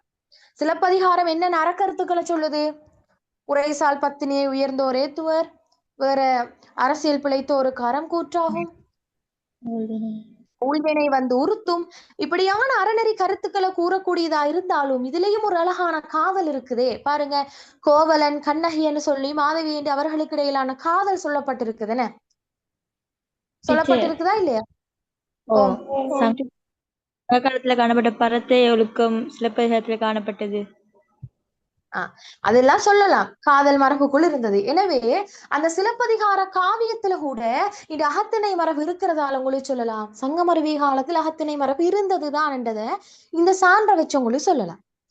அதே மாதிரி மணிமேகலையும் அறக்கருத்துக்களை கூறக்கூடிய நூல் தான், இல்லை என்று சொல்ல இல்லை. அதுல நிறைய அறக்கருத்துக்கள் இருக்குது. சிறை ஒழிப்பை பத்தி பேசுது, பரத்தமை ஒழிப்பை பத்தி பேசுது, உண்டி கொடுத்தோர் உயிர் கொடுத்தோருக்கு சமன் அந்த உணவு கொடுக்கிற தன்மையை பத்தி பேசுது, துறவரத்திட மேன்மையை பத்தி பேசுது. இப்படி என்னதான் அறக்கருத்துக்களை சொன்னாலும் கூட அதுலயும் ஒரு காதல் மறைஞ்சிருக்குது. யார்ட உதயகுமாரண்டையும் மணிமேகலையுடைய காதல் அங்க இருக்குது. எனவே அதுவும் ஒரு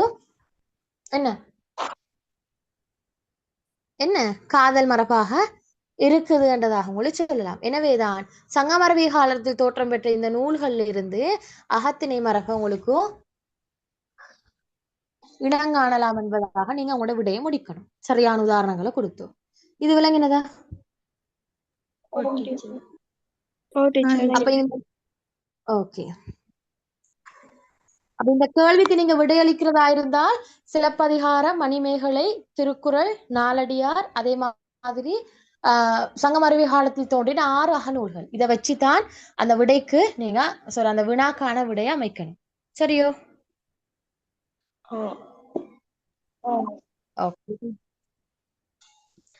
சரி.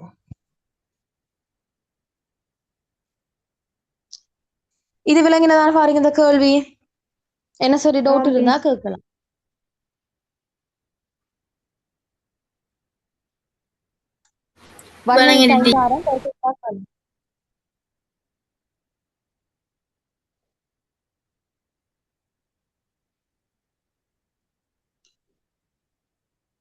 விளங்கிட்டா?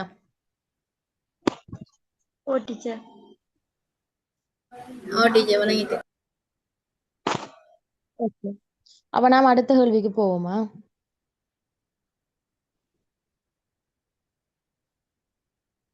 ஒரு காலம் படிக்கும் போது அந்த காலத்தினுடைய இலக்கியங்களை பார்க்கணும், இலக்கியங்களோட பண்புகள் பார்க்கணும்.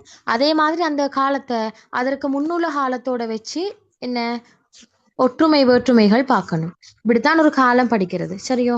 ஓகே. இந்த கேள்வியை பாருங்க. சங்கமருவி கால இலக்கிய பண்பு சங்ககால இலக்கிய பண்பிலிருந்து வேறுபடுமாற்றை விளக்குக. அதாவது பிள்ளைகள், இந்த சங்கமருவி கால இலக்கிய பண்பு இருக்குது, நாம படிச்சுட்டு வர இந்த இலக்கியங்கள், இந்த இலக்கியங்கள் சங்ககால இலக்கியங்களிலிருந்து எவ்வாறு வேறுபடுகிறது, இதுக்கிடையிலான டிஃபரெண்ட் என்னன்னு கேட்கிறாங்க. இந்த கேள்வி விளங்கினதா? ஓ சரி. என்னென்ன டிஃபரெண்ட் சொல்லலாம், சொல்லுங்க பாப்போம். நீங்க என்னென்ன வேறுபாடு? பிரதான பாடுபொருளாக அமைய சங்கமருவிய காலத்தில் அறம் பிரதான பாடுபொருளாக காணப்பட்டது. சங்ககால இலக்கியங்கள் மக்கள் எவ்வாறு வாழ்ந்தார்கள் என்பதை கூற, சங்கமருவிய கால இலக்கியங்கள் மக்கள் எவ்வாறு வாழ வேண்டும் என்பதை கூறுகின்றது. சங்ககாலத்துல பிறமொழி கலப்பு குறைவு, சங்கமருவிய காலத்துல பிறமொழி கலப்பு அதிகம். வேற சங்க காலத்துல தனிச்செயல்கள் தோன்றின, சங்கமருவிய காலத்துல தொடர்நிலை செயல்கள் தோன்றின. Very good. சங்க காலத்துல காதலும் போரும் பாடப்பட, சங்கமருவிய காலத்தில் அறக்கருத்துக்கள் பாடப்பட்டன. Very good. சரி பாப்போமா. ஒண்ணுமில்ல டிஃபரன்ஸ் தான் கேட்போம். சரியா? சரி, நாம இப்ப ஒரு அட்டவணை போட்டு பார்ப்போம். அட்டவணை போட்டு நீங்க சார்ட் அடிச்சு வச்சிட்டீங்கன்னு சொன்னா உங்களுக்கு இது ஈஸியா இதை பார்த்து விடையளிக்கிற மட்டும்தான் இருக்கும். சரி, இங்கள போடுங்க சங்ககாலம்.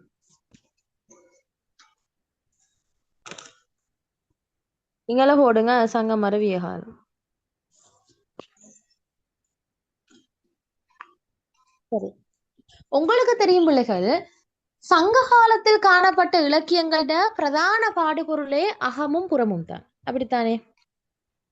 ஆனால் சங்கமருவி காலத்தில் எது பிரதான பாடுபொருளா இருந்தது?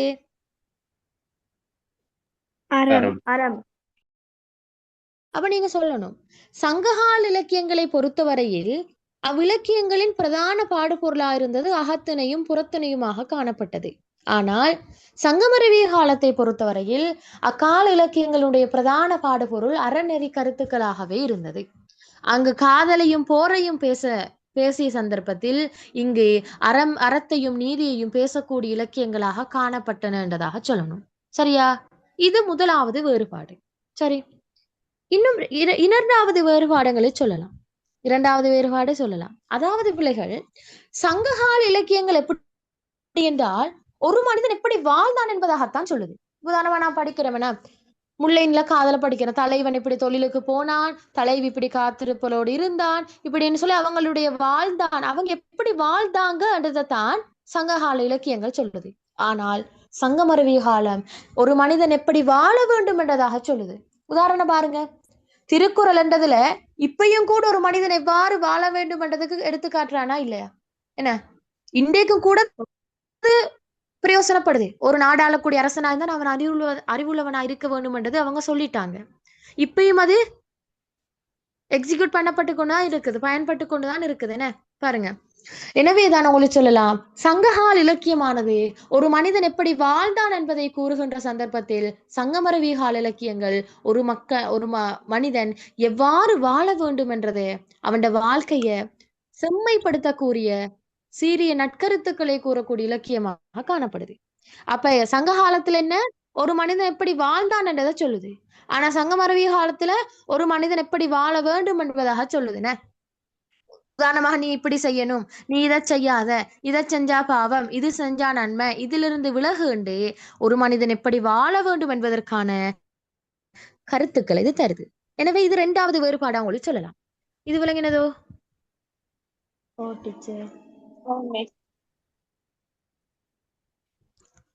விளங்கிட்ட?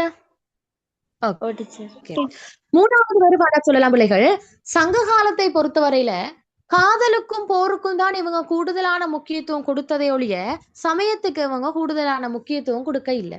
ஆனால் சங்கமருவிய காலமாகும் போதோ சமயத்துக்கு கூடுதலான முக்கியத்துவம் கொடுத்தாங்க. ஏன்? சமண சமய இலக்கியம் என்றும் வைணவ இலக்கியங்கள் என்றும் சைவ இலக்கியங்கள் என்றும் வெளிவந்ததா இல்லையா? வெளிவந்தது. என்ன அப்ப உங்களுக்கு சொல்லலாம், சங்ககால இலக்கியங்கள்ல சமய கருத்துக்கள் மிகையாக குறிப்பிடப்பட இல்லை.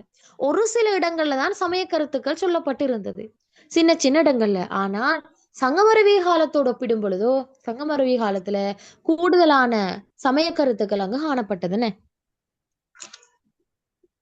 உதாரணமா உங்களுக்கு சொல்லலாம், 14 கீழ்கணக்கு நூல்கள் இருக்கிற ஏராளமான நூல்கள் சமண சமய நூல்களாகத்தான் இருக்குது. அதுல வைணவ சமய நூலாக திருக்குறள் மட்டும்தான் போல் இருக்குதுன்னு அந்த 11 நூல்கள்லையும். அதே பாருங்க, காப்பியங்களும் கூட சமயம் சார்ந்ததாத்தான் இருக்குது. அப்ப உங்களுக்கு சொல்லலாம், சங்ககால இலக்கியங்கள் சமயத்துக்கு கொடுத்த முக்கியத்துவத்தையும் விட சங்கமருவிய கால இலக்கியங்கள் சமயத்துக்கு கொடுத்த முக்கியத்துவம் கூடுதலாக காணப்படுது என்றதாக சொல்லணும். அதுக்கு உதாரணம் போடலாம் பிள்ளைகள், 14 கீழ்கணக்கு நூல்கள்ல கூட அதிகமான இலக்கியங்கள் சமண இலக்கியங்களாகத்தான் காணப்படுது என்றதாக சொல்லலாம். இது விளங்கினதோ?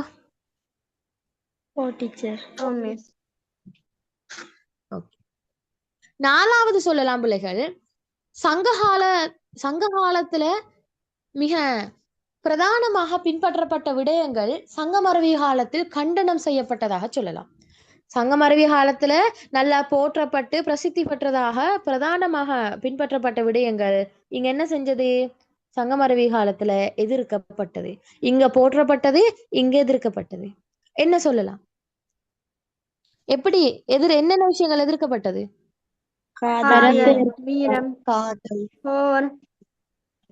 உங்களுக்கு இப்படி சொல்லலாம், சங்க காலத்தில் பெரும்பான்மையாக கடைபிடிக்கப்பட்ட பரத்தமை ஒழுக்கம், கொலை, களவு, கற்பு என்பதெல்லாம் சங்க காலத்தில் போற்றப்பட, ஆனால் சங்கமருவிய காலத்திலோ என்ன நடந்தது? இந்த கொலை, கற்பு, களவு, வேற என்ன பரத்தமை எல்லாம் இங்கு கண்டனம் செய்யப்பட்டதாக காணப்பட்டது. எனவே சங்ககால இலக்கியங்கள் அவற்றை ஆதரிக்கின்ற பொழுதோ சங்கமருவிய கால இலக்கியங்கள் எல்லாம் அவற்றை கண்டனம் செய்யக்கூடிய இலக்கியங்களாக காணப்பட்டன என்றதாக சொல்லணும். சரியா? அப்ப சங்ககால இலக்கியங்கள் பரத்தமை ஒழுக்கத்தையும் கற்பையும் களவையும் வேற என்ன கொலையையும் புலாலையும் அவங்க ஆதரிச்சாங்கன்றால், இந்த சங்கமருவிய கால இலக்கியங்கள் அதை எதிர்த்திருப்பாங்க. புலால் வேணாம், களவு வேணாம், கற்பு பரத்தமை ஒழுக்கம் வேணாம் இப்படின்னு சொல்லி சங்ககால இலக்கியங்கள் எதை ஆதரித்தார்களோ அதையே கண்டனம் செய்யக்கூடிய இலக்கியங்களாக இந்த சங்கமருவிய கால இலக்கியங்கள் இருந்தது. சரியா? இது ஒரு வேறுபாடா எங்களுக்கு சொல்லலாம். அது விளங்கினதா? மிஸ் அதை மிஸ் சொல்லுங்க. சங்க காலத்துல சொல்லுங்க. அகவற்பா பயன்படுத்தப்பட்டன. சங்க மருவிய காலத்துல வெண்பா பயன்படுத்தப்பட்டன.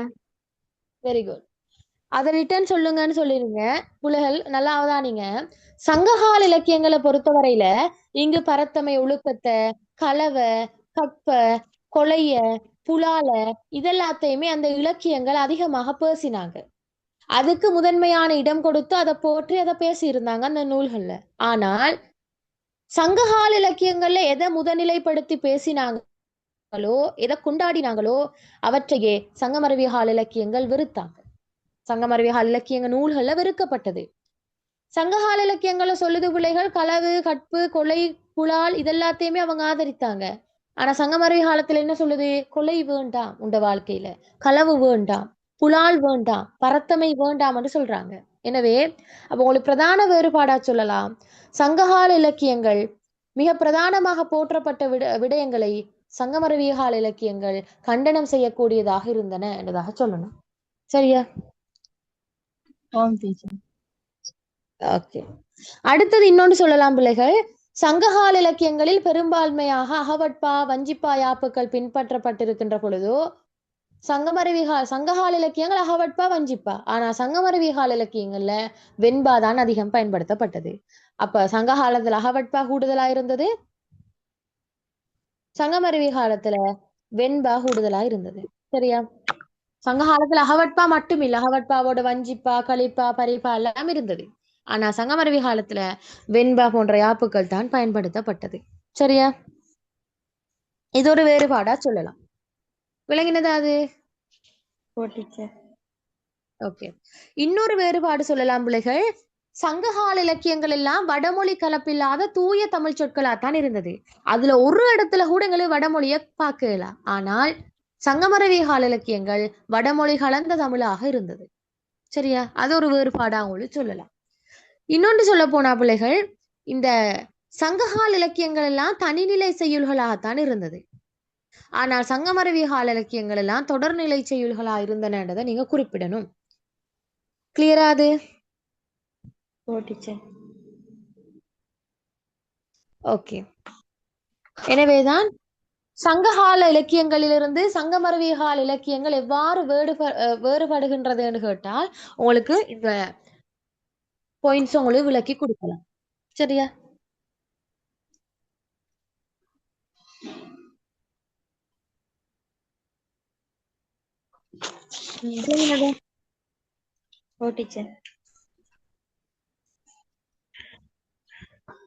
ஓகே, சரி.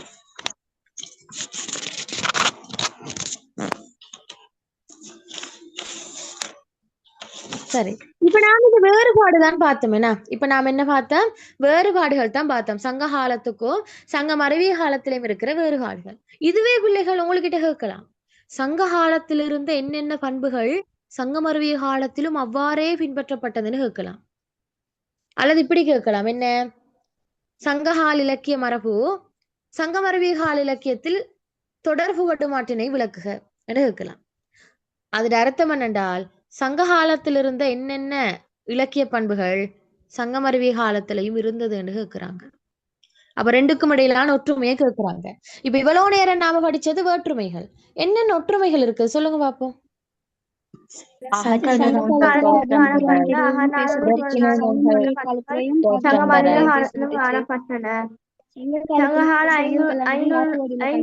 காணப்பட்ட பதிகம், அந்தாதி போன்ற அமைப்புகள் சங்கமருவிய காலத்திலும் காணப்பட்ட.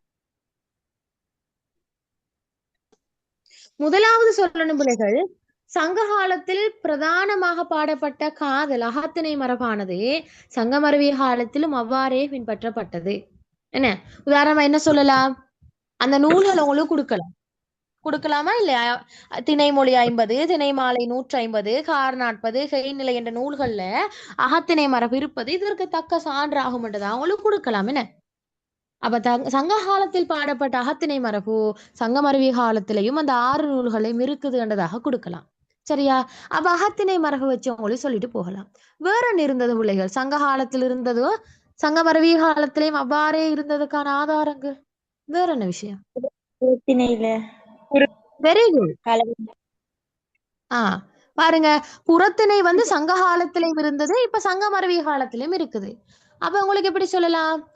சங்க காலத்துல வீரத்தோடு தொடர்பட்ட புறத்திணை மரபு சங்கமருவிய காலத்திலும் இருந்தது என்பது இரண்டுக்கும் இடையிலான ஒற்றுமையாக காணப்படுதுன. உதாரணமாக சங்கமருவிய காலத்தில் தோன்ற பெற்ற களவழி 40 என்றது நூலினூடாக உங்களுக்கு பார்க்கலாம்னு சொல்லணும்.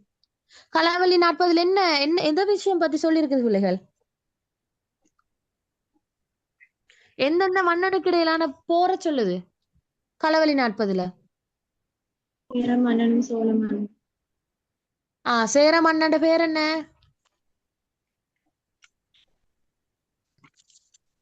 தெரியாது.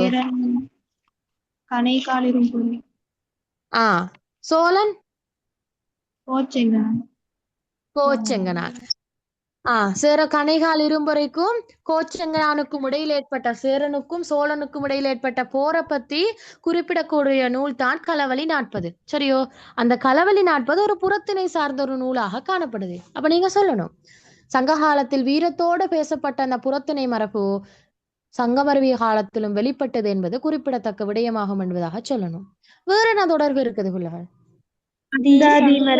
கடவுள் வாழ்த்து பொருள்மொழி காஞ்சி போன்ற இலக்கியத்துல அறம் பற்றி பேசப்பட்டிருக்கு. அதே மாதிரி சங்கமருவிய காலத்திலயும் அறம் பற்றின விடயங்கள் பேசப்பட்டிருக்கு டீச்சர். அதாவது சொல்லணும் பிள்ளைகள், சங்க காலத்துல சில சில தனிப்பாடல்கள்ல செவி அறிவுறுத்தல், காது வழியாக செவி அறிவுறுத்தல்களாக வாழ்த்துக்களாக கூறப்பட்ட சில அறக்கருத்துக்கள் சங்கமருவிய காலத்துல இலக்கியங்களே பேசப்பட்டது. சரியா? சங்க காலத்துல அறம் பேசப்பட்டது. அறக்கருத்துக்கள் என்ன? சின்ன சின்ன இடங்கள்ல தான் அறம் பேசப்பட்டது சங்க காலத்துல, பெரிய அளவாக இல்ல, சின்ன சின்ன இடங்கள்ல சும்மா செவி அறிவுறுத்தல்களாக காதோடு காது வச்ச மாதிரி என்ன சொல்லியிருந்தாங்க. குறிப்பாக அந்த கொடை கொடுக்கறத பத்தி இப்படி எல்லாம் சொல்லியிருந்தாங்க அறக்கருத்துக்கள். அப்படி அந்த சிறுபான்மையாக கூறப்பட்ட அறக்கருத்துக்கள் சங்கமருவிய காலமாகும் போது இலக்கியங்கள்ல மிகப்பெரிய பொருளாக பேசப்பட்டது. இங்க லைட்டா பேசினத இவங்க இப்படி பெருசா பேசுறாங்க சங்கமருவிய காலத்துல. அப்ப உங்களுக்கு சொல்லலாம், சங்க காலத்துல சிறுபான்மையான அளவுல செவி அறிவுறுத்தலாக சில சில இடங்கள்ல பேசப்பட்ட அறக்கருத்துக்கள் சங்கமருவிய காலமாகும் போது இலக்கியங்களில் மிகப்பெரிய வடிவுல பேசப்பட்டது என்றதாக சொல்லணும். சரியா? உதாரணம் கொடுக்கணும். அறக்கருத்துக்களை கூறக்கூடிய 11 நூல்களும் இதற்கு தக்க ஆதாரம் என்றதாக கொடுக்கலாம். வேற என்ன சொல்லலாம்? பக்தியை பத்தி சொல்லலாம். என்னென்ன பிள்ளைகள், சங்க காலத்துல பெரிய அளவு பக்தி ஒன்று இருக்க இல்லை, ஆனா ஒரு சில இடங்கள்ல பக்தி இருந்தது. குறிப்பாக இந்த திருமுருகாற்றுப்படை, பரிபாடல் இப்படியான நூல்கள்ல பக்தி பேசப்பட்டது. திருமுருகாற்றுப்படையில முருக பக்தியை பத்தி பேசுதுன்னு ஒரு பக்தனை எப்படி முருகனிடம் ஆற்றுப்படுத்துவது தொடர்பாக பேசியிருக்கும். இந்த ஆற்றுப்படை நூல்கள் எல்லாம் நான் தெளிவா விளங்கப்படுத்தி உங்களுக்கு வாய்ஸ் நோட் எல்லாம் போட்டேன். சரியா? அப்ப இதுல சிறிய அளவுல பேசப்பட்ட பக்தி சங்கமருவிய காலமாகும் போது எப்படி பேசப்படுது? சங்கமருவிய காலத்துல இறுதி பகுதியாகும் போதோ அந்த பக்தி தனியான இலக்கியங்களாகவே வளர்ச்சி அடைது. என்ன? சைவ நாயன்மார்களாலையும் வைணவ ஆழ்வார்களாலையும் பக்தி சங்கமருவிய காலத்தில் வளர்த்தெடுக்கப்படுது. விளங்கினதா? எனவே சங்க காலத்தில் துளிர்விட்ட பக்திய சங்கமருவிய காலமாகும் போது வளர்த்தெடுக்கிறாங்க. அந்த வளர்த்தெடுக்கப்பட்ட பக்தி தான் என்ன செய்யுது? பல்லவர் காலமாகும் போது மிகப்பெரிய அளவுல பெரிய ஆறாக ஓடுது. இங்க சின்ன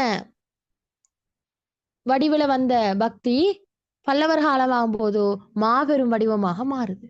சரியா? அப்ப சங்க காலத்துல சின்ன இடங்கள்ல பக்தி இருந்தது. திருமுருகாற்றுப்படை, பரிபாலன் 2 நூல்ல பக்தி பேசி இருக்கிறாங்க. ஆனால் மிகப்பெரிய வடிவுல எங்க பேசப்பட்டது? சங்கமருவிய காலத்துல பேசப்பட்டது. சைவ நாயன்மார்களாலையும் வைணவ ஆழ்வார்களாலையும். சங்கமருவிய காலத்தையும் விட பக்தி பேசப்பட்டது ஒரு காலம் இருக்குது, பல்லவர் காலம். பக்தி என்றாலே பல்லவர் காலம் என்று சொல்லக்கூடிய அளவுக்கு காணுற இடம் எல்லாமே பக்தி பரவசம் மிகுந்த இடம்தான் பல்லவர் காலம். எல்லாத்துலயுமே பக்தியா தான் இருந்தது. சரியோ? ஓகே. அப்ப உங்களுக்கு பக்தியை வச்சு சொல்லலாம். அங்கேயும் பக்தி இருந்தது, இங்கேயும் பக்தி இருந்ததாக சொல்லலாம். அதே மாதிரி பிள்ளைகள் இன்னொன்று சொல்லலாம், இந்த அகவல் யாப்பு. என்ன, சங்க காலத்துல மிக பிரதானமாக அகவல் யாப்பு தான் இருந்தது. மிக பிரதானமாக எல்லா நூல்களும் எழுதுறதுக்கு அகவல் யாப்பு தான் பின்பற்றப்பட்ட. அதே அகவல் யாப்பு பிள்ளைகள் சங்கமருவி காலத்திலும் இருந்தது. சங்க காலத்துல கூடுதலாக பின்பற்றப்பட்ட அகவல் யாப்பு சங்கமருவி காலத்துல ஒரு சில இடங்கள்ல தான் பின்பற்றப்பட்டது.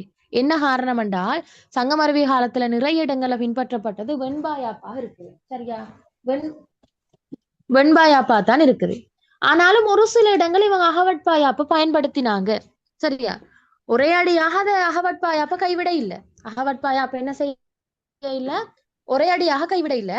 ஒரு சில இடங்களை பயன்படுத்தினாங்க. அது என்ன இடம்னு சொன்னா, இந்த சிலப்பதிகாரத்திலையும் மணிமேகலையும் இவங்க அகவட்பாயாப்புல தான் எழுதுறாங்க. சரியா? என்னதான் வெண்பாயாப்பு சொல்லு, கொஞ்சம் இருங்க. என்னதான் வெண்பாயாப்பு இவங்க பெரும்பான்மையாக பயன்படுத்தினாலும் அகவட்பாயாப்பையும் இந்த சிலப்பதிகார மணிமேகலையில அவங்க பயன்படுத்தி இருக்கிறாங்க. ஓகே, இப்ப சொல்லுங்க. சங்க காலத்துல காஞ்சி திணையில வாழ்க்கை நிலையாமை பாடுகின்றது. அதே மாதிரி சங்கமருவி காலத்திலேயே வாழ்க்கை நிலையாமை பேசுறாங்க டீச்சர். Very good. சங்க காலத்திலையும் என்ன, காஞ்சி திணையினூடாக வாழ்க்கையினுடைய நிலையாமை கருத்துக்களை சொல்லியிருந்தாங்க. அதே மாதிரிதான் சங்கமருவி காலத்திலையும் வாழ்க்கை நிலையாமை கருத்துக்கள் சொல்லப்பட்டிருக்குதுன்றதை உங்களுக்கு சொல்லலாம். சரியோ? ஓகே. அப்ப சங்ககால இலக்கிய மரபு சங்கமருவி கால இலக்கிய மரபுல தொடர்பு படுத்துகின்ற விதத்தை கேட்டா நீங்க உங்களுக்கு விளங்கணும். அதுல ஒற்றுமையைத்தான் கேட்கிறாங்க. தொடர்புண்டா ரெண்டுக்கும் இடையிலான ஒற்றுமை.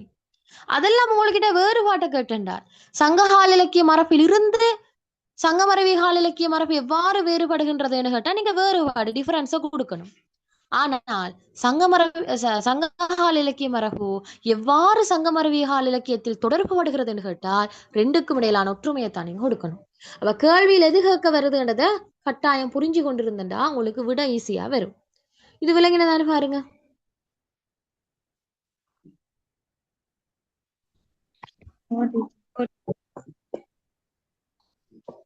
ஓகே, அடுத்து இன்னொரு கேள்வி கேட்கலாம் பிள்ளைகள்.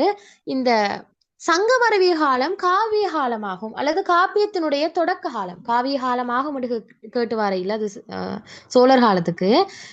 சங்கமருவி காலமானது காப்பியங்களினுடைய தொடக்க காலமாகும் ஆராய்கன்ற ஒரு கேள்வி வரலாம்.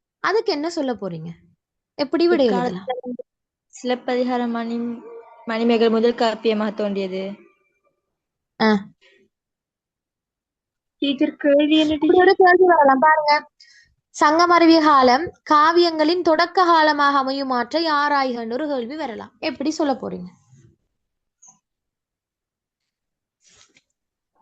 சமய கருத்துக்களை கதை மூலமா சொல்லும் மரபு காணப்பட்டது.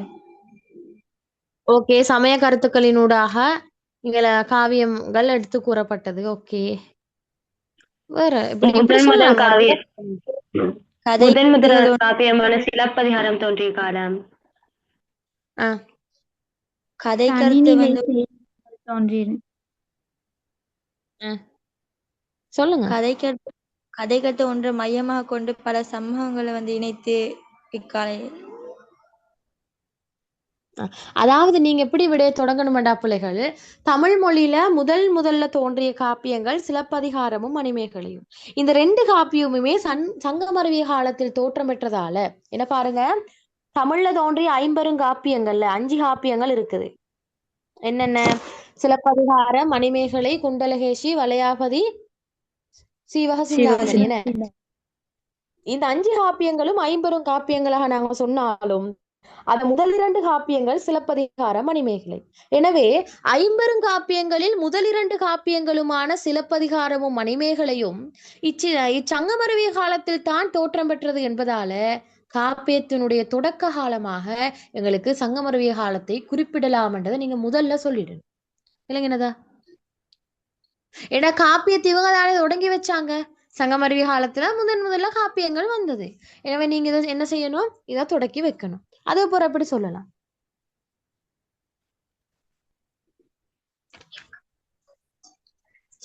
அது போற சிலப்பதிகாரத்தை பத்தி சொல்லணும். என்ன என்ன சொல்லலாம்?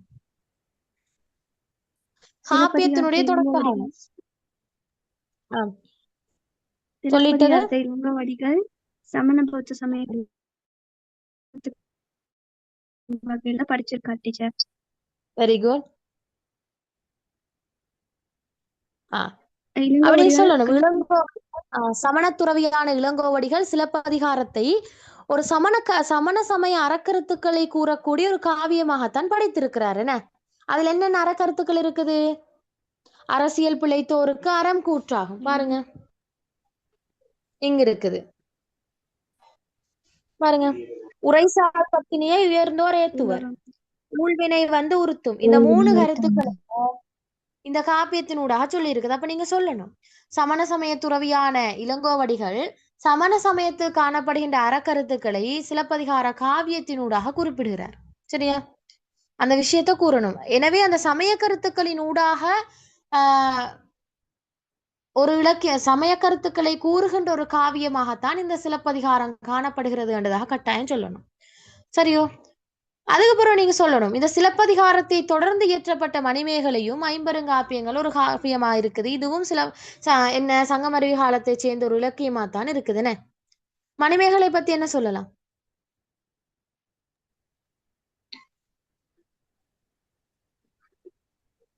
மணிமேகலை சீத்தலை சாத்தனால எழுதப்பட்டது.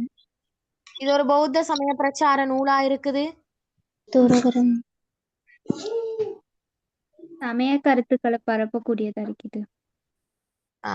சமய கருத்து, அதாவது பௌத்த சமய கருத்துக்கள் இப்படியான கருத்துக்களை கூறக்கூடிய ஒரு காவியமாக இந்த மணிமேகலை காணப்படுது. அப்ப எனவே நீங்க கடைசியா சொல்லணும், இவ்வாறு வழிகேட்டுல போன மக்கள் சமுதாயத்தை நீக்கி நல்வழிப்படுத்துவதற்காக இருந்த சீர்திருத்த காப்பியங்களான இந்த சிலப்பதிகாரமும் மணிமேகலையும் தான் சங்கமருவிய காலத்தில் தோற்றம் பெற்றதாக இருக்குது. எனவே சங்கமருவிய காலத்தை எங்களுக்கு காப்பியங்களினுடைய தொடக்க காலமாக கூறலாம் என்றதை சொல்லணும். சரியோ? ஓகே, இந்த கேள்வியை நான் போடுறேன், வாசிச்சு பாருங்களா கட்டாயம். எல்லாரும் ட்ரை பண்ணி பாருங்க, எழுதி. சரியோ?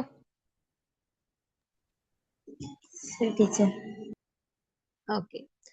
அப்ப காப்பியங்களுடைய தொடக்க கால சங்கமருவி காலம்னா நீங்க சொல்லணும், என்ன காரணத்தினால நாங்க இந்த சங்கமருவி காலத்து காப்பியத்துல தொடக்க காலம் என்று சொல்லுறோம். ஏன்னா காப்பியங்களே முதல் 2 காப்பியம், முன் தோன்றிய காப்பியங்கள் 2மே இந்த காலத்துல தோற்றம் பெற்றின என்ற காரணத்தினால நாங்க இதுக்கு சொல்லுறோம். எனவே அதை சொல்லித்தான் நீங்க அந்த 2 காப்பியத்தை பத்தி விளக்கி வச்சிருக்க வேணும். சரியோ? அதெல்லாம் இன்னொரு கேள்வி கேட்கலாம், சங்கமருவிய காலத்தில் இருந்த காப்பியங்கள் பற்றி கருத்துரைக்கு உண்டு.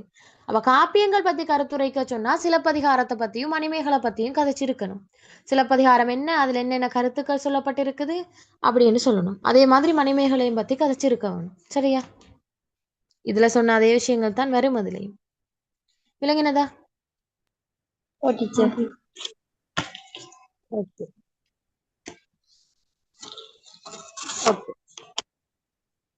சரியா? இப்ப அடுத்த கிளாஸ்ல நாம என்ன, இப்ப இந்த அடுத்த கிளாஸ்ல இது முடிய ஒரு சின்ன பிரேக் கொண்டு தரேன். அதுக்கு பிறகு நாம பல்லவர் காலத்தை தொடங்க வேணும். சரியா?